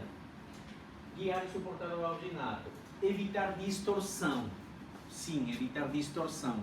Por quê? Porque, por exemplo, no caso de uma maxila onde o palato seja muito alto, você vai acrescentar dentro da moldeira uma quantidade de cera para que o contato da cera se aproxime o mais que puder à área do palato e não usar uma quantidade grande de alginato que pode ocasionar uma alteração dimensional, né? Para evitar distorção, a individualização também nos ajuda a isso. E claro, manter a espessura constante do alginado, que foi aquilo que foi comentado no início da aula. Você precisa manter a mesma quantidade de alginato sempre. Na verdade, de todo o material de moldagem, você precisa sempre manter a quantidade próxima, sempre igual em toda a extensão. E isso você consegue melhor fazer quando você constrói moldeira individual. Por isso que na prótese total, para moldar, fazer moldagem funcional, onde você precisa ter uma exatidão do procedimento de moldagem, você construi uma moldeira. Porque a espessura de material de moldagem na moldeira individual é menor, 2 milímetros, 3 milímetros no máximo. Então aqui, já que nesse momento não estamos confeccionando uma moldeira individual, o que pode ser feito, né? A gente precisa minimizar essa interferência, a gente tenta aproximar ao máximo a moldeira ao rebordo remanescente do paciente. Tá? E aqui o que vocês estão vendo é uma moldeira inferior, e está sendo colocado cera de utilidade. Como seria o caso clínico? Como seria o rebordo desse paciente? Vamos pensar mais ou menos assim. Eu tenho a mandíbula aqui, tá? Como a gente está vendo a moldeira aqui, a moldeira é mais ou menos assim, ó. Eu pego a moldeira aqui, giro aqui e coloco aqui. Tudo bem? Todo mundo entendeu isso? Tá? Então essa área aí dentro, na verdade, corresponde a esse lado daqui. Tudo bem? Então eu tenho dente aqui, eu tenho dente aqui, aqui, aqui, aqui. O espaço dentro está aqui. Tudo bem? Eu pego essa moldeira como está, ó, giro aqui e posiciono aqui. Então esse paciente é uma classe 2. Certo? Uma classe 2, unilateral. Então por que eu estou fazendo isso daqui? Agora eu vou desenhar essa parte daqui em corte transversal. Ele deve ser mais ou menos assim, o rebordo alveolar inferior aqui, aqui vestibular, aqui lingual, tudo bem? Tá? Seria um corte mais ou menos dessa área aqui, um corte mais ou menos aqui. Essa moldeira está desenhada em azul aqui, ó, assim, certo? E o que eu estou vendo? Que existe uma distância grande entre a crista do rebordo e a base da moldeira. Altura grande. E a gente já sabe que a gente não pode colocar o material em grande quantidade, porque pode dar distorção. Então o que a gente está fazendo aqui? A gente está acrescentando por dentro da moldeira, me aproximando a esse rebordo. Essa parte aqui em vermelho é a individualização com cera. Eu estou me aproximando. Eu vou deixar quanto? 3 a 5 milímetros de espessura entre o rebordo e a quantidade de cera. Isso é a individualização. Tudo bem? Todo mundo entendeu? Certo? Vou simular a altura dos dentes, né? Que não tem nessa área. Não, não necessariamente simular. Poderia ser, sim, vamos chamar assim. Adaptando. Poderia ser simular a posição de dente. Na verdade, você está aproximando a moldeira, tá? Reduzindo ao máximo o espaçamento que você não quer para garantir um melhor procedimento de moldagem, tá? Só que não termina aí. Por quê? Porque essa área lingual, que é essa de aqui, lembra que imaginemos que essa parte aqui seja bem reabsorvida, como está aqui. Então a moldeira, a gente tem na parte lingual posterior mais ou menos um arco assim, né? É mais ou menos isso daqui. Então a individualização não necessariamente está unicamente dentro da moldeira. Porque no caso de rebordo posterior lingual, onde você precisa entrar em área sublingual, né? Você precisa ter extensão de moldeira chegando aí. Senão o material de moldagem não vai chegar nunca. Porque para que o material de moldagem chegue aí, você tem que ter a moldeira para que poder escoar através dela. Todo mundo entende isso? Tá? Precisa escoar. Então o que eu preciso fazer? Eu já fiz a individualização por dentro, agora eu preciso acrescentar cera e aumentar a extensão. Isso aqui também é uma individualização. Eu estou estendendo a parede lingual da moldeira para conseguir levar o alginato até a área sublingual. Tudo bem? Tudo certo? Tá? Isso também faz parte. Então aqui não dá para ver, mas eu tenho também uma altura de cera aqui. O que eu não posso fazer é aumentar muito a espessura de cera. Porque senão também eu já estou me aproximando muito do rebordo e eu não tenho espaço para o material. E isso que ocorre quando você não tem o controle, coloca o alginato dentro. Só que aqui, quando você retira o molde, você vê o vermelho da cera, porque você não deixou espaço para o alginato. Então, o importante é o controle dessas espessuras, ok? Por isso é o procedimento de individualização.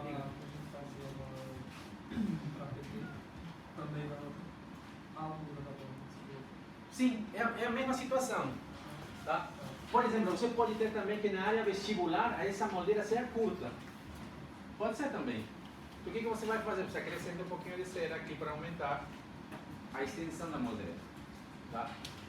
Professor, e pode acontecer de que a borda de metal esteja em cima da área que você quer moldar? Pode acontecer também. É outra dificuldade. Você não tem uma moldeira curta, você tem uma moldeira muito extensa. Pode ser também um problema. Só que no metal, da moldeira tipo verne, você não consegue cortar.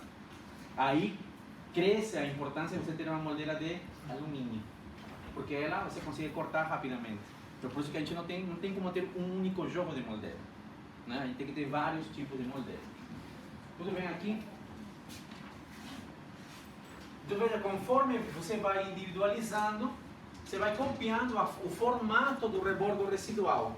Você vai copiar esse formato aqui. Né? Então você vai por dentro individualizar pelo lado lingual. Você pode acrescentar a extensão, mas é importante também que haja uma cobertura da área de papila retromolar. O princípio é o mesmo da prótese total. Você, na hora de avaliar, você tem que copiar toda a extensão distal. Quando estamos falando desse caso aí. Porque a cobertura da papila retromolar também é importante. Se você vai usá-la ou não, é outra situação. Mas para avaliação, você tem que copiar toda a área de trabalho. Certo? Então a gente vai copiando. Aqui está a área de papila retromolar, mas a gente vai copiando toda essa área aí dentro. Você pode completar com cera as áreas da moldeira que não estejam chegando aonde você quer que chegue. Próximo de fundo de sulco, por exemplo, como vocês estão vendo aí. Aqui está faltando extensão para a área de papila. Então, aumentado também aquela área. Você precisa também ir até a parte mais posterior.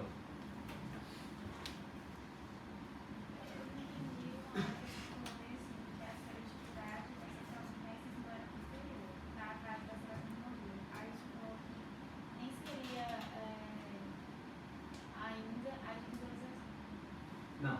Por exemplo, porque quando a gente lê livro, você pode entender assim, individualização de moldeira é quando você coloca pela parte interna, né? A parte interna. O livro às vezes se especifica muito nisso. Então a gente entende individualização no livro como se fosse unicamente a parte interna. Mas você pode ter um rebordo alto, rebordo remanescente residual alveolar, você pode ter uma altura de dente, você coloca a sua moldeira e você pode não precisar fazer a individualização por dentro, mas você precisa aumentar a extensão. Então, alguns livros consideram essa extensão não dentro da individualização como assim. Nós consideramos isso, tá? Às vezes, cada livro de prótese tem uma história diferente para contar, tá? Então, a gente considera, em alguns casos, essa extensão como a individualização, outros não. Por isso que eu fiz essa diferenciação. Às vezes é necessário também você ajustar a extensão anterior dessa moldeira. Por quê? Às vezes você tem, por exemplo, um incisivo aqui, não é?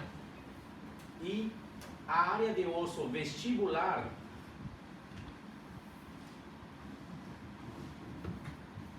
aqui o incisivo central inferior, aqui vestibular, aqui lingual, tá? Quando você coloca a sua moldeira, ela encaixa assim.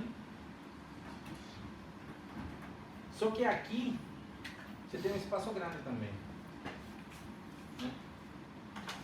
Você está se afastando muito. Tá? Quer dizer que o paciente tem todos esses incisivos numa posição assim mais vertical ou inclinado para vestibular, só que o osso na base está tudo para trás. Isso bem característico do classe 2, né? Tem toda a parte alveolar vestibular toda retruída. Então, se você não faz isso daqui, se você não engrossa, vamos pensar que a moldeira chega aqui.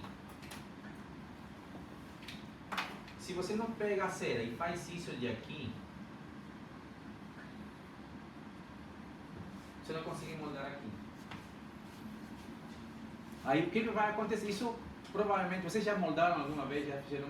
Então a gente vai fazer isso em algum momento. Não sei se agora, nesse semestre, mas a gente vai fazer isso. O que acontece comumente? Você molda a mandíbula. Quando você retira e vê o molde da parte inferior, está com uma bolhona enorme. Por quê? Porque não fizemos essa adaptação de cera aqui. Claro, é necessário fazer isso. Se você tiver habilidade para trabalhar com alginato, você consegue moldar sem isso, né? Mas nessa fase inicial, tá? A gente prefere sempre individualizar, até para vocês praticarem, para poder moldar toda essa área. Quanto o rebordo for mais retentivo, mais necessidade de individualização você tem. Tudo bem? Deu para entender isso? Tá? Então, não somente isso é feito na área onde está a área dêntula, por isso a diferenciação. A individualização não é somente na área dêntula. A individualização também é necessária em áreas onde você precisa se aproximar do fundo de surto, por exemplo. Tá? Alguns livros fazem essa diferenciação, por isso o comentário que eu fiz. A individualização para nós é todo. Em alguns livros, a individualização é unicamente nas áreas dêntulas, mas não é assim, porque há necessidade também de fazer isso em outras áreas. Tá? Isso às vezes causa confusão. Então você vai melhorando essa área, tá?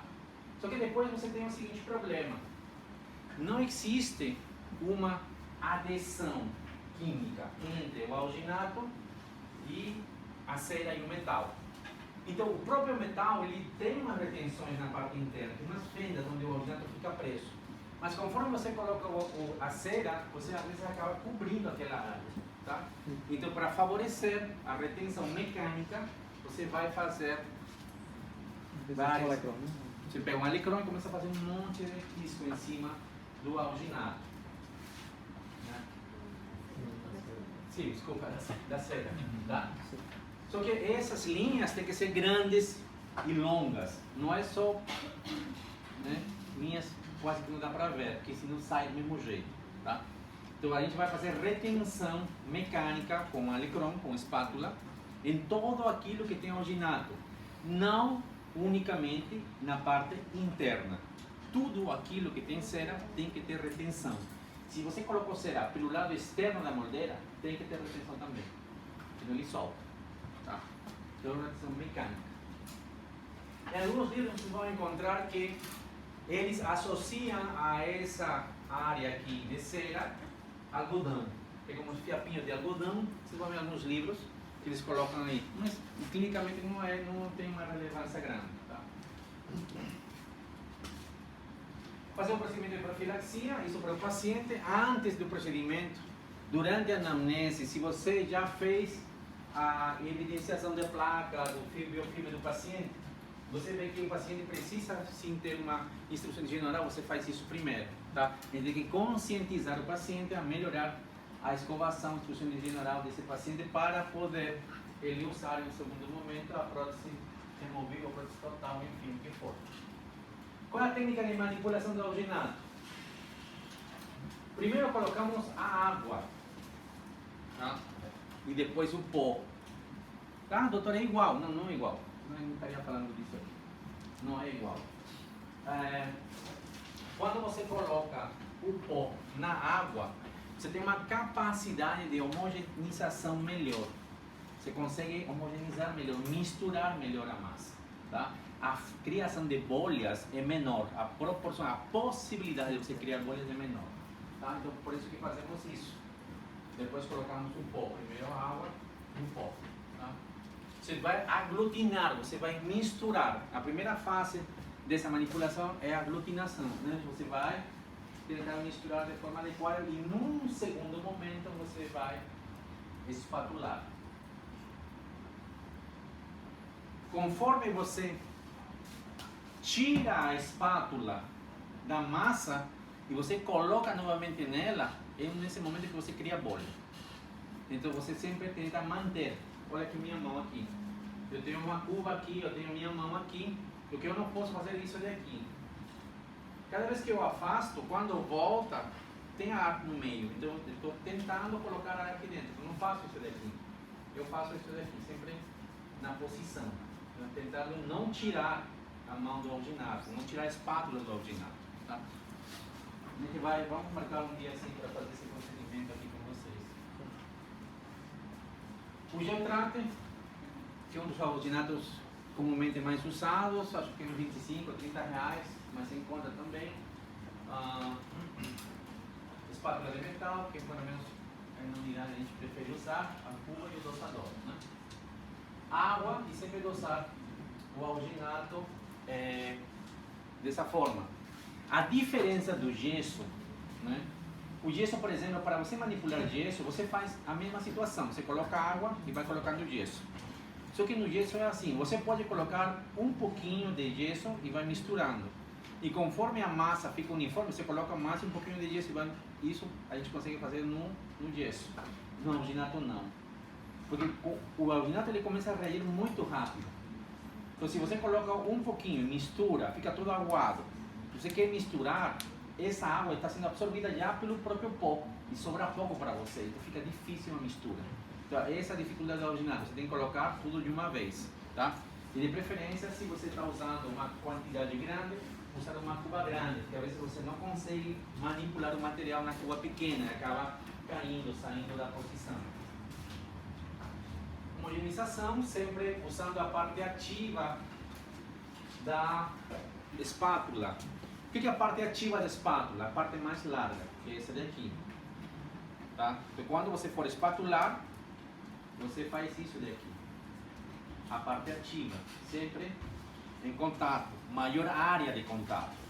Não faça assim. Você tem uma menor área de contato, você não mistura.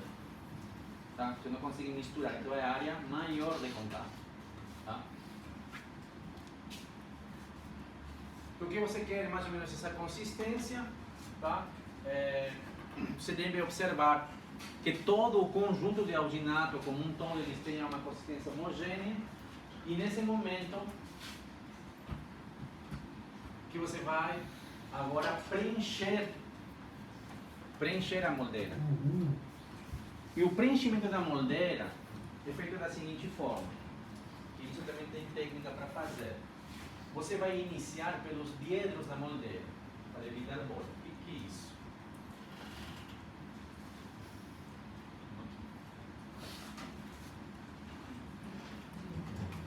Cada material que a gente usa, silicone, pasta de óxido de zinco, alginato, cada um deles tem sua forma de ser colocado na moldeira. O que significa ângulo diedro? São esses ângulos daqui da moldeira, certo? As bordas, tá? Então, quando você tem a quantidade de alginato, você vai posicionar sua espátula aqui e o alginato vai estar aqui. Então, o que você vai fazer? Aqui a parte interna da moldeira, assim, certo? Tá? Então você chega com a espátula aqui, com o alginato aqui, encosta aqui e faz isso de aqui. Então o alginato encaixa aqui, ele cai aqui assim, e preenche. Aí de novo, você pega o alginato e coloca novamente aqui. O outro está escoando por aqui. O que você deve evitar fazer, se você ainda não tem muita habilidade, é fazer isso daqui. Coloca aqui e vai avançando. E cada vez que você coloca uma porção, há um espaçamento entre ambas. E aí que acontece a bolha. Tá? Então você coloca aqui, vai caindo, vai escoando. Sempre coloca aqui e vai escoando. E dessa forma você vai levando o alginato para evitar o encontro de duas massas de alginato. Tá? Isso evita muito a formação de bolha. Então você se posiciona unicamente nesse lugar e tenta ir escoando. Claro que conforme o alginato vai avançando, você pode ir acrescentando porque já está preenchendo. Né? Mas é mais ou menos essa forma que a gente usa para colocar o alginato. Tá? Então, uma vez que foi preenchido de um lado, ele vai escoando e você pode ir avançando agora com sua espátula de forma tal a preencher. Uma dica para errar menos: no momento de preencher toda a extensão da moldeira, você deve colocar alginato em cima da borda. Tá? Com o que sobrou de alginato, coloque isso na borda da moldeira. Tá? Isso te ajuda muito para você poder copiar o fundo de sulco. Em alguns casos, em alguns livros, vocês vão ver o seguinte: que quando o paciente tem um fundo de sulco e há uma dificuldade para moldar fundo de sulco, eles misturam um pouco mais da quantidade de alginato, mas, por exemplo, para a mandíbula eram 2 porções, eles vão misturar 3 ou 4. E com o que sobrou na cuba, eles vão colocar esse alginato, que é fluido, dentro de uma seringa de 20 ml. Tá? E eles tiram a agulha, só a ponta, e antes de moldar, eles vão injetar o alginato no fundo de sulco. E depois eles vão com a moldeira carregada em cima. Tudo bem? É outra forma, só que você precisa de alguém estar com você para te ajudar nisso. Então, nos livros vocês vão ver isso. Alguém injetando já previamente o alginato em toda a área de fundo de sulco para garantir que ele venha a ser copiado durante o procedimento. A técnica de inserção na boca. Tá? Paciente em posição vertical. Sempre. O que devemos observar é a centralização da moldeira. Centralização de moldeira. Quando você está em área posterior do paciente, isso quer dizer que você está moldando maxila, você deve visualizar de trás para frente do paciente que o cabo da moldeira esteja na linha média da face do paciente. Certo? Esteja na linha média do paciente. Se estiver desviado para um lado, esquerdo ou direito, não serve. Porque provavelmente a individualização de cera que você fez vai bater primeiro em algum lugar e você já não consegue.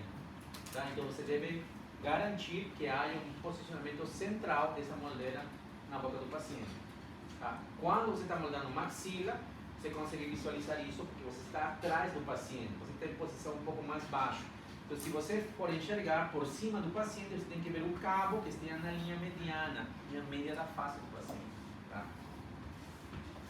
E se você errou? Às vezes você está com o paciente, você colocou muito rápido, e quando você visualiza, ele está torto. Se você movimentar, já não é a mesma coisa. Tá? E às vezes você se desespera, eu vou tirar. E você quer tirar a moldeira porque ainda está gelificando. Não faz isso por quê? Porque vai ficar tudo colado no dente do paciente. E aí você vai ter que tirar um por um da boca dele. E é melhor, está torto, está errado, deixa ele gelificar aqui, você retira. Não tenta tirar rápido. Você diz, não errei, vou tirar. Não, fica todo grudado. Ainda um trabalhão para tirar isso da boca. Tá? Então isso para evitar situações tristes no fim.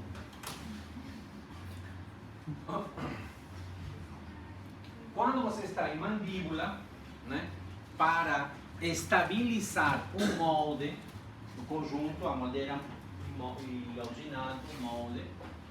Quando você está em área anterior, ó, verificando que o cabo esteja na linha média da face do paciente, o polegar está apoiado ou no mento, mas na referência bibliográfica está que o polegar tem que estar no ponto médio da parte de mento, ângulo da mandíbula, na parte medial. Então o dedo apoia bem no meio da mandíbula, debaixo da mandíbula. Aí vocês estão vendo que ele está bem na área anterior, mas o protocolo específico manda você medir essa distância e colocar o dedo bem na parte do meio dessa distância. Tá? E uma vez que você está aqui assim, com o dedo indicador e o dedo médio, você pode apoiar na área de premolares. Você apoia com seus dedos em cima da área de premolares da moldeira. A posição anterior favorece você, porque você está observando e consegue colocar de forma adequada. Agora, existe também um posicionamento em altura desse paciente. Imagine que eu, que tenho 1,80 m, minha posição é mais ou menos essa de aqui. Então o paciente tem que estar mais alto para mim. Diferente de um aluno que tem 1,50 m, 1,60 m. Se eu for pedir para ele moldar na posição que eu estou, ele está assim. Então é diferente. Tá? Então isso você tem que ter cuidado. São os mesmos princípios de moldagem em relação à técnica de posicionamento que a gente usa na prótese total. A retirada do molde sempre de uma única vez. Evitar fazer alavanca, porque você está distorcendo o material, você está induzindo tensão na massa do material. Tá? Então sempre de uma única vez, tentar fazer isso de uma única vez. E claro, uma vez que você retira, você vai avaliar o molde. Né? O que você obteve? Como está esse molde? Para que você veja se o molde está correto, claro, você deve observar toda a área da área dental, toda essa área que corresponde aos dentes, tá? A área de papila retromolar, no caso, extensão vestibular, extensão lingual. Tá? Então é importante que não haja perda de material, bolhas nas áreas que são críticas para serem avaliadas. Lembrando que você vai analisar agora não somente a posição de dente, o contorno do dente, você vai precisar analisar o contorno, as áreas vizinhas a esses espaços protéticos também. E aí, uma vez que você visualiza e está ok, né? O molde deve ser guardado em um umidificador com 100% de umidade relativa. O que significa isso? Não é dentro da água. Tá? 100% de umidade, você está num ambiente que está saturado de água. Saturado não significa mergulhado. Tá? Então não se coloca o molde dentro da boca. Claro que previamente, né, você vai fazer uma desinfecção desse molde. Tá? É importante que você lave com abundante água. Tá? Alguns pacientes têm uma saliva muito pegajosa, muito grumosa, fica colado no molde. Então você pode misturar um pouco de gesso com água, tá?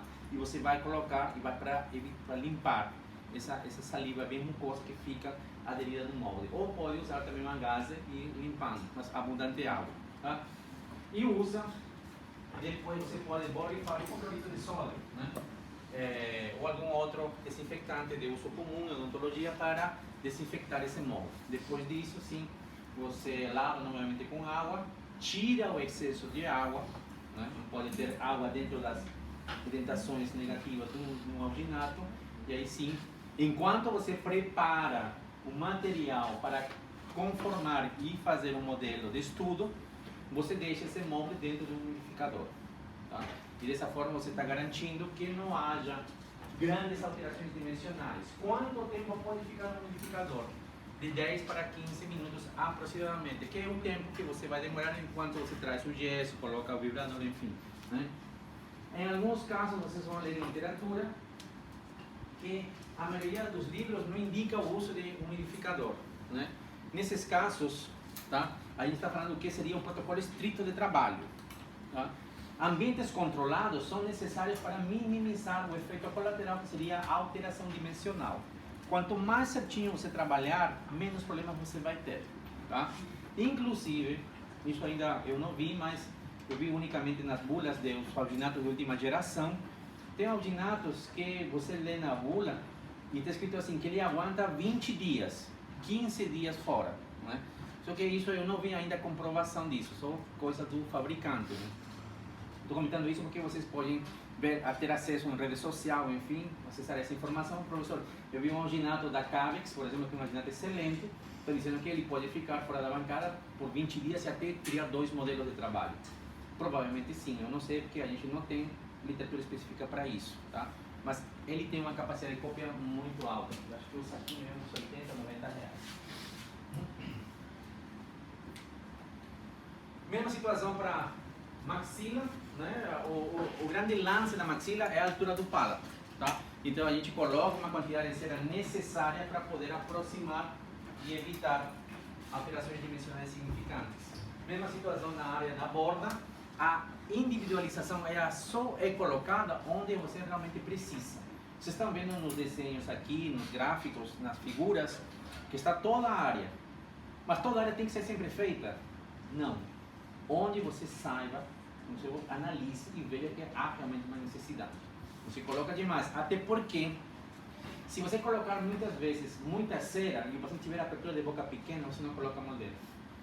Também tem isso, né? Então, algumas vezes já aconteceu aqui no Dodge, quando eu dava aula lá, que o menino via na fotografia e ele colocava em tudo. Não se coloca em tudo, se coloca onde precisa. Tá? A professora não consigo colocar, é porque às vezes você não consegue colocar. Então tudo com critério. Tá? Você está vendo na figura aqui, foi feito em tudo, sim, porque a necessidade é colocar em todo. Tá? Mas não necessariamente isso é feito no dia a dia. Você não pode pecar pelo excesso de cera, porque senão a cera vai tocar um palato. E quando estiver moldando, é a cera que vai tocar e o originato vai ser afastado daquela área. Você tem que ter cuidado com isso. Tá? Você verifica antes que haja um espaçamento entre essa cera e a área que você vai moldar. Tá? Retenções na cera com Lecron. E sempre colocar a moldeira sempre, nunca direto na boca do paciente. Você não coloca assim, você vai encostar um lado e vai girar e vai colocar, né? Que é a forma mais fácil de você levar a moldeira para dentro da boca do paciente. Puxa de um lado a bochecha e com seu dedo indicador e polegar você afasta a bochecha do olho, com boca entreaberta. Se você pedir para o paciente abrir a boca toda, a musculatura fica tensa e a moldeira não entra. Portanto, o segredo é você fechar um pouquinho a boca. Alginato em todo o contorno, de preferência coloque o alginato na borda. Aqui não foi colocado, mas a dica é colocar o alginato na borda. O que facilita muito o procedimento de moldagem? Uma vez que você colocou o alginato, você está com luva, coloque um pouco de água na luva e faz isso em cima do alginato. Uniformize ele. Se não tiver alginato nessa base, você coloca um pouquinho, leva um pouquinho para cá, leva um pouquinho para cá, que a borda esteja contida com alginato também. Tá?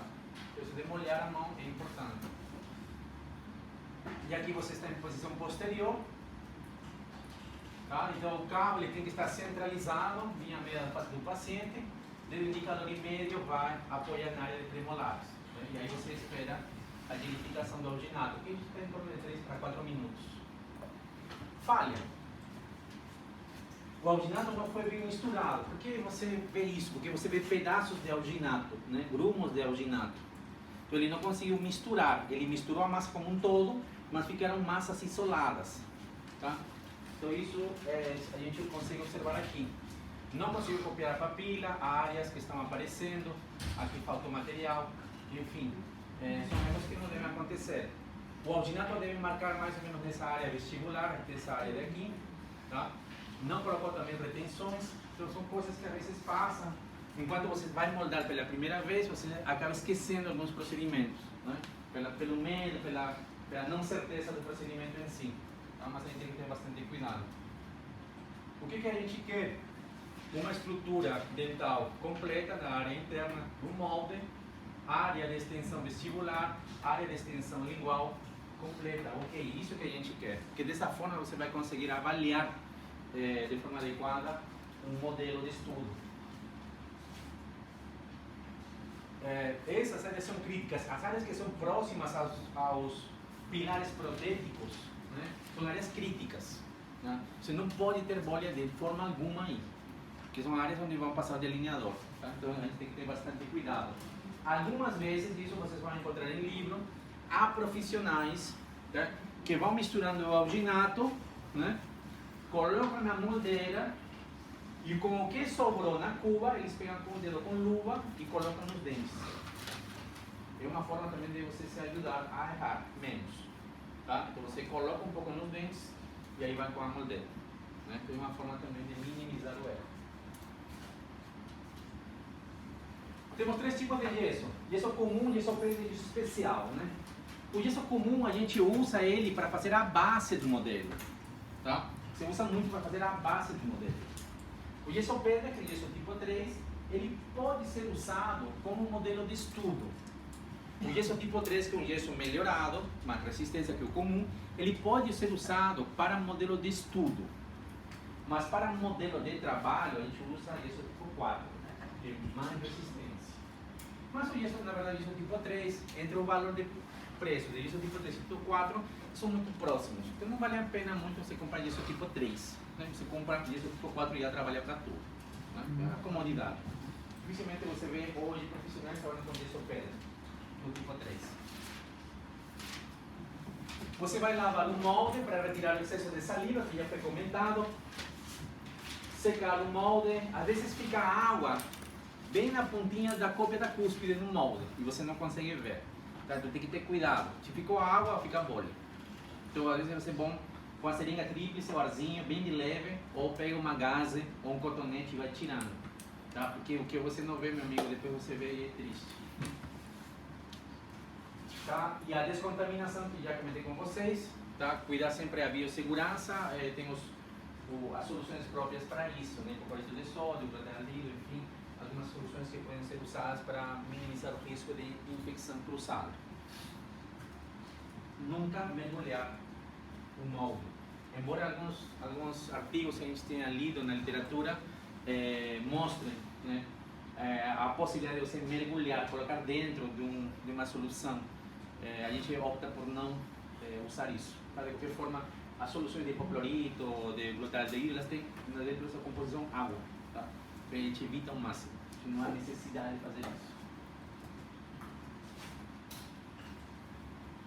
Para a obtenção do modelo, a proporção de gesso, ok? Há uma proporção específica e em prova não me coloquem como os amigos de quinto ano faziam. Siga as proporções do fabricante. Né? Tá? Então existe proporção para gesso tipo 3, existe proporção para gesso tipo 4. Por exemplo, gesso tipo 4 são para 100 gramas de gesso, 20 ml de água. Né? Isso pode mudar de 20 para 22 dependendo do gesso, mas é mais ou menos essa proporção. Tá?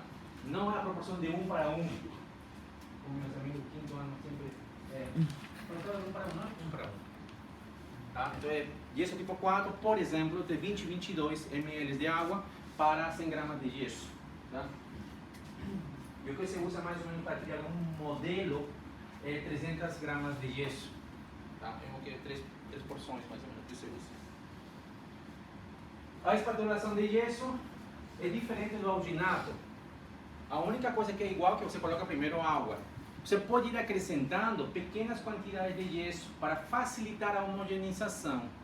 Você coloca um pouquinho e vai misturando. Diluiu bastante, vai colocando um pouco mais, outro pouco mais. E assim você vai completando. Tá? O preenchimento é favorecido sempre com o uso do vibrador para gesso. Né? Ele vai evitar no início a formação de muita bolha, tá? Mas só no início. E depois você pode completar comumente usando a sua espátula. Né? A pressa do gesso ela deve acontecer dentro do umidificador. Por quê? Você tem um alginato, ele está úmido, né? Ele contém água. Aí você coloca o gesso aqui agora, e isso também tem água. O que pode acontecer?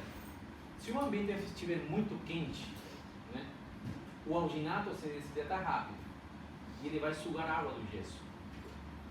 Então você pensa assim, não, ele endurece mais rápido, sim, mas ele está perdendo, o gesso está perdendo água. O alginato está sugando rápido da alteração.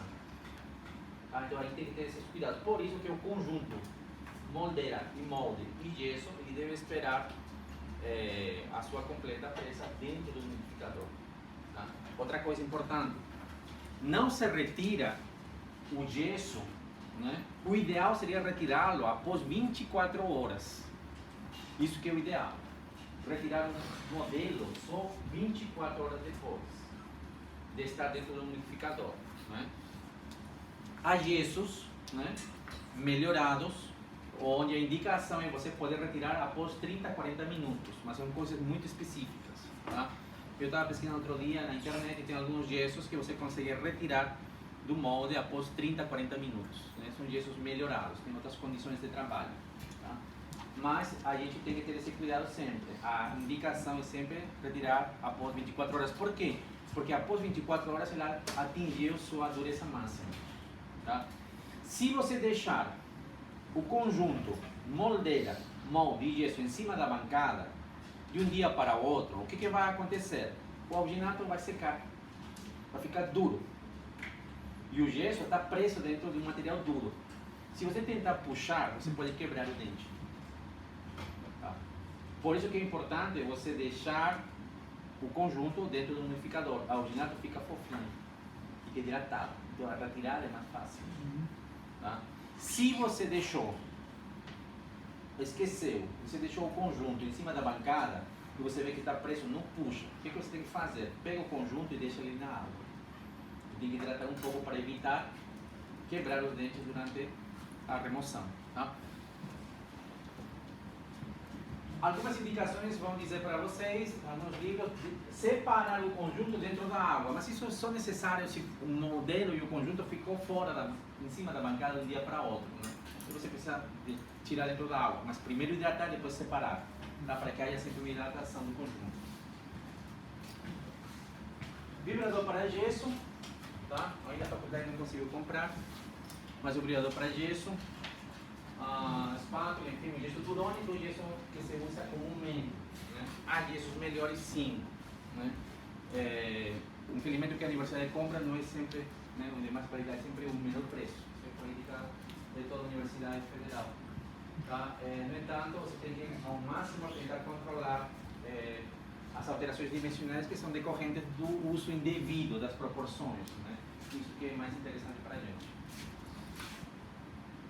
A mistura do gesso, a forma homogênea, na arquitetura vocês vão encontrar isso como consistência de sorvete, né? Aquele de maquininha, né? Tipo casquinha, né? Essa consistência cremosa. Clinicamente isso você consegue observar, né? Quando você pega com a sua espátula o gesso e você vira ela assim, o gesso fica colado aqui, ele não cai. Essa é a condição. Clinicamente é isso que vocês vão encontrar nos livros, né? Você mistura na proporção certa de 20 ml para 100 gramas de gesso, que é a proporção de gesso tipo 4. Quando você mistura homogeneamente e pega, e gira, e vira, e ele não cai, a consistência é certa. Isso clinicamente, né? Uma vez que você desinfectou, tá, e fez todo o protocolo para preparo desse molde, você vai começar a colocar o gesso. Como se coloca o gesso? Você não coloca o gesso uma quantidade enorme em cima do molde. Por quê? Porque quando o gesso está caindo no molde, por baixo tem ar. Então ele vai atrapalhar, vai ficar ar por baixo do gesso. Quando cai em cima do alginato, fica a bolha que você não vê, a bolha, né?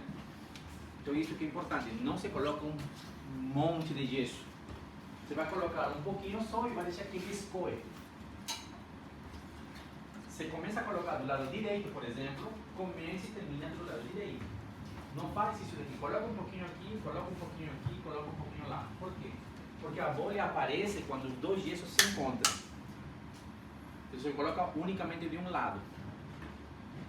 A dificuldade no modelo dentado, no molde do paciente dentado, é que você tem cavidades pequenas para preencher.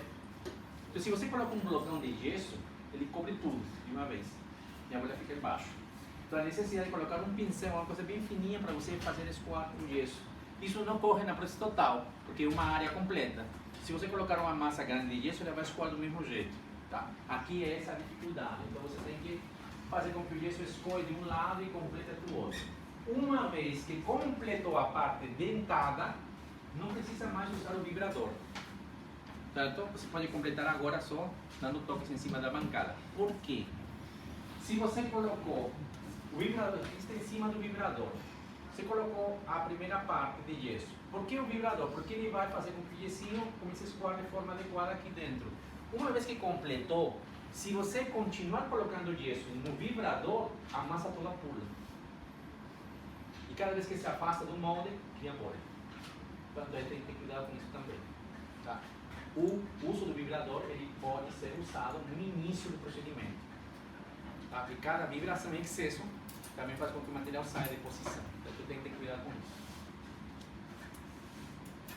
Uma vez que você completa com gesso, o molde, tenta sempre cobrir a parte que você tem com a alginato. Por exemplo, seria ideal cobrir até aqui. Não fica restrito unicamente na parte mais superior, tá? Completa. Por quê? Porque aqui é uma extremidade livre, por exemplo, né? Dá para ver porque tem uma extensão aqui. Então, se você não cobrir aqui, talvez no momento de confeccionar uma moldeira individual, você não tem extensão. E não serve, você tem que moldar de novo. Então, tu tenta cobrir a máxima área, tá? Aí você vai analisar o modelo.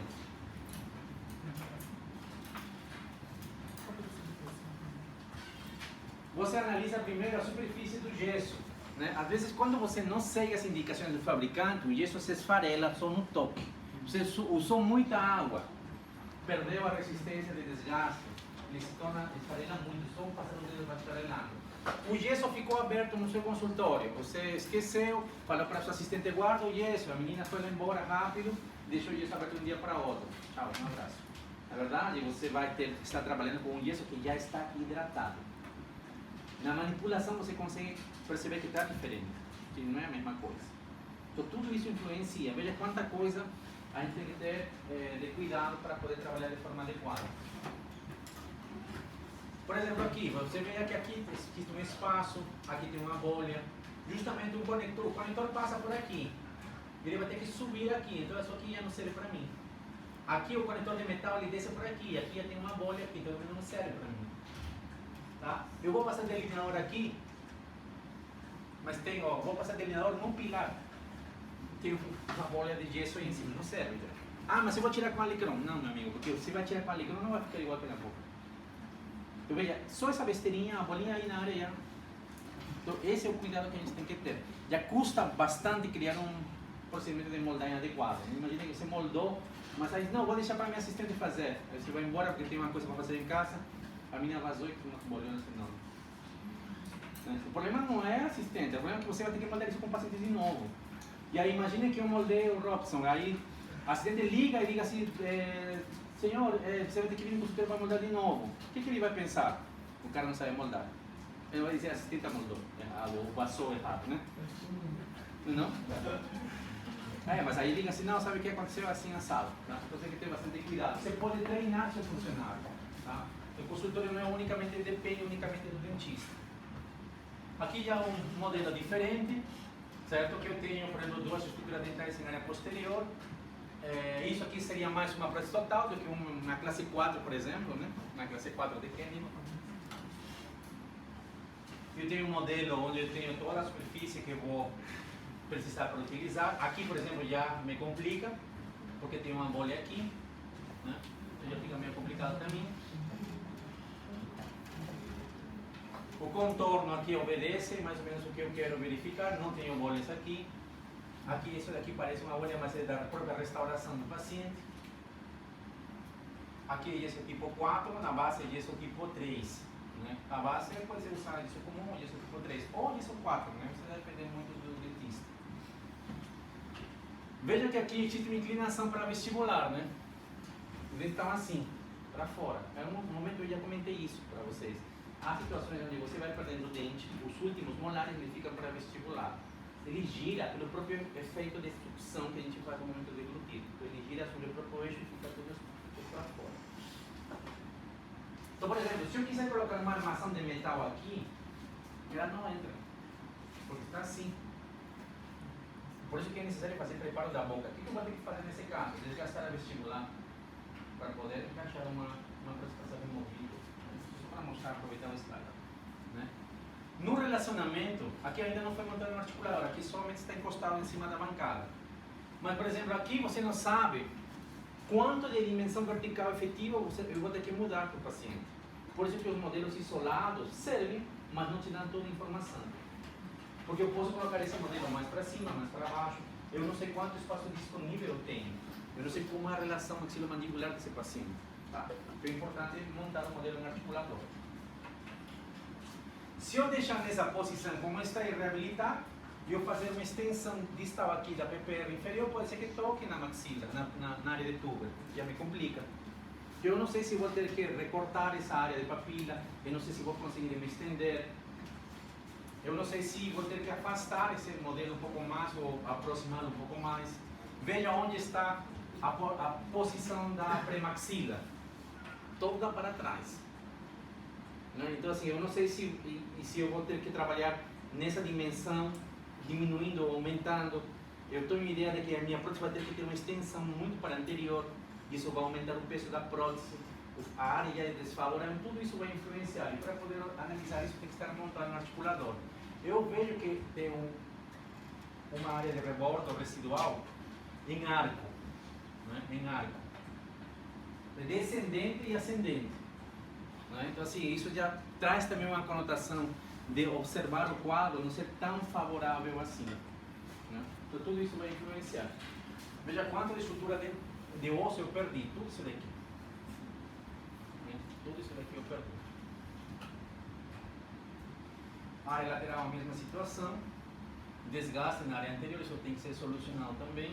Por isso que o modelo é sério, porque você vai mostrar para o paciente, ó, aqui está faltando, tem que recuperar a resina composta aqui, tem que desgastar aqui, tem que aumentar a dimensão. Fotografia também te ajuda, né? Que você vai mostrando isso para o paciente durante a apresentação do caso que você vai fazer para ele. Dúvidas daqui? Foi mais para lembrar, né? Para lembrar.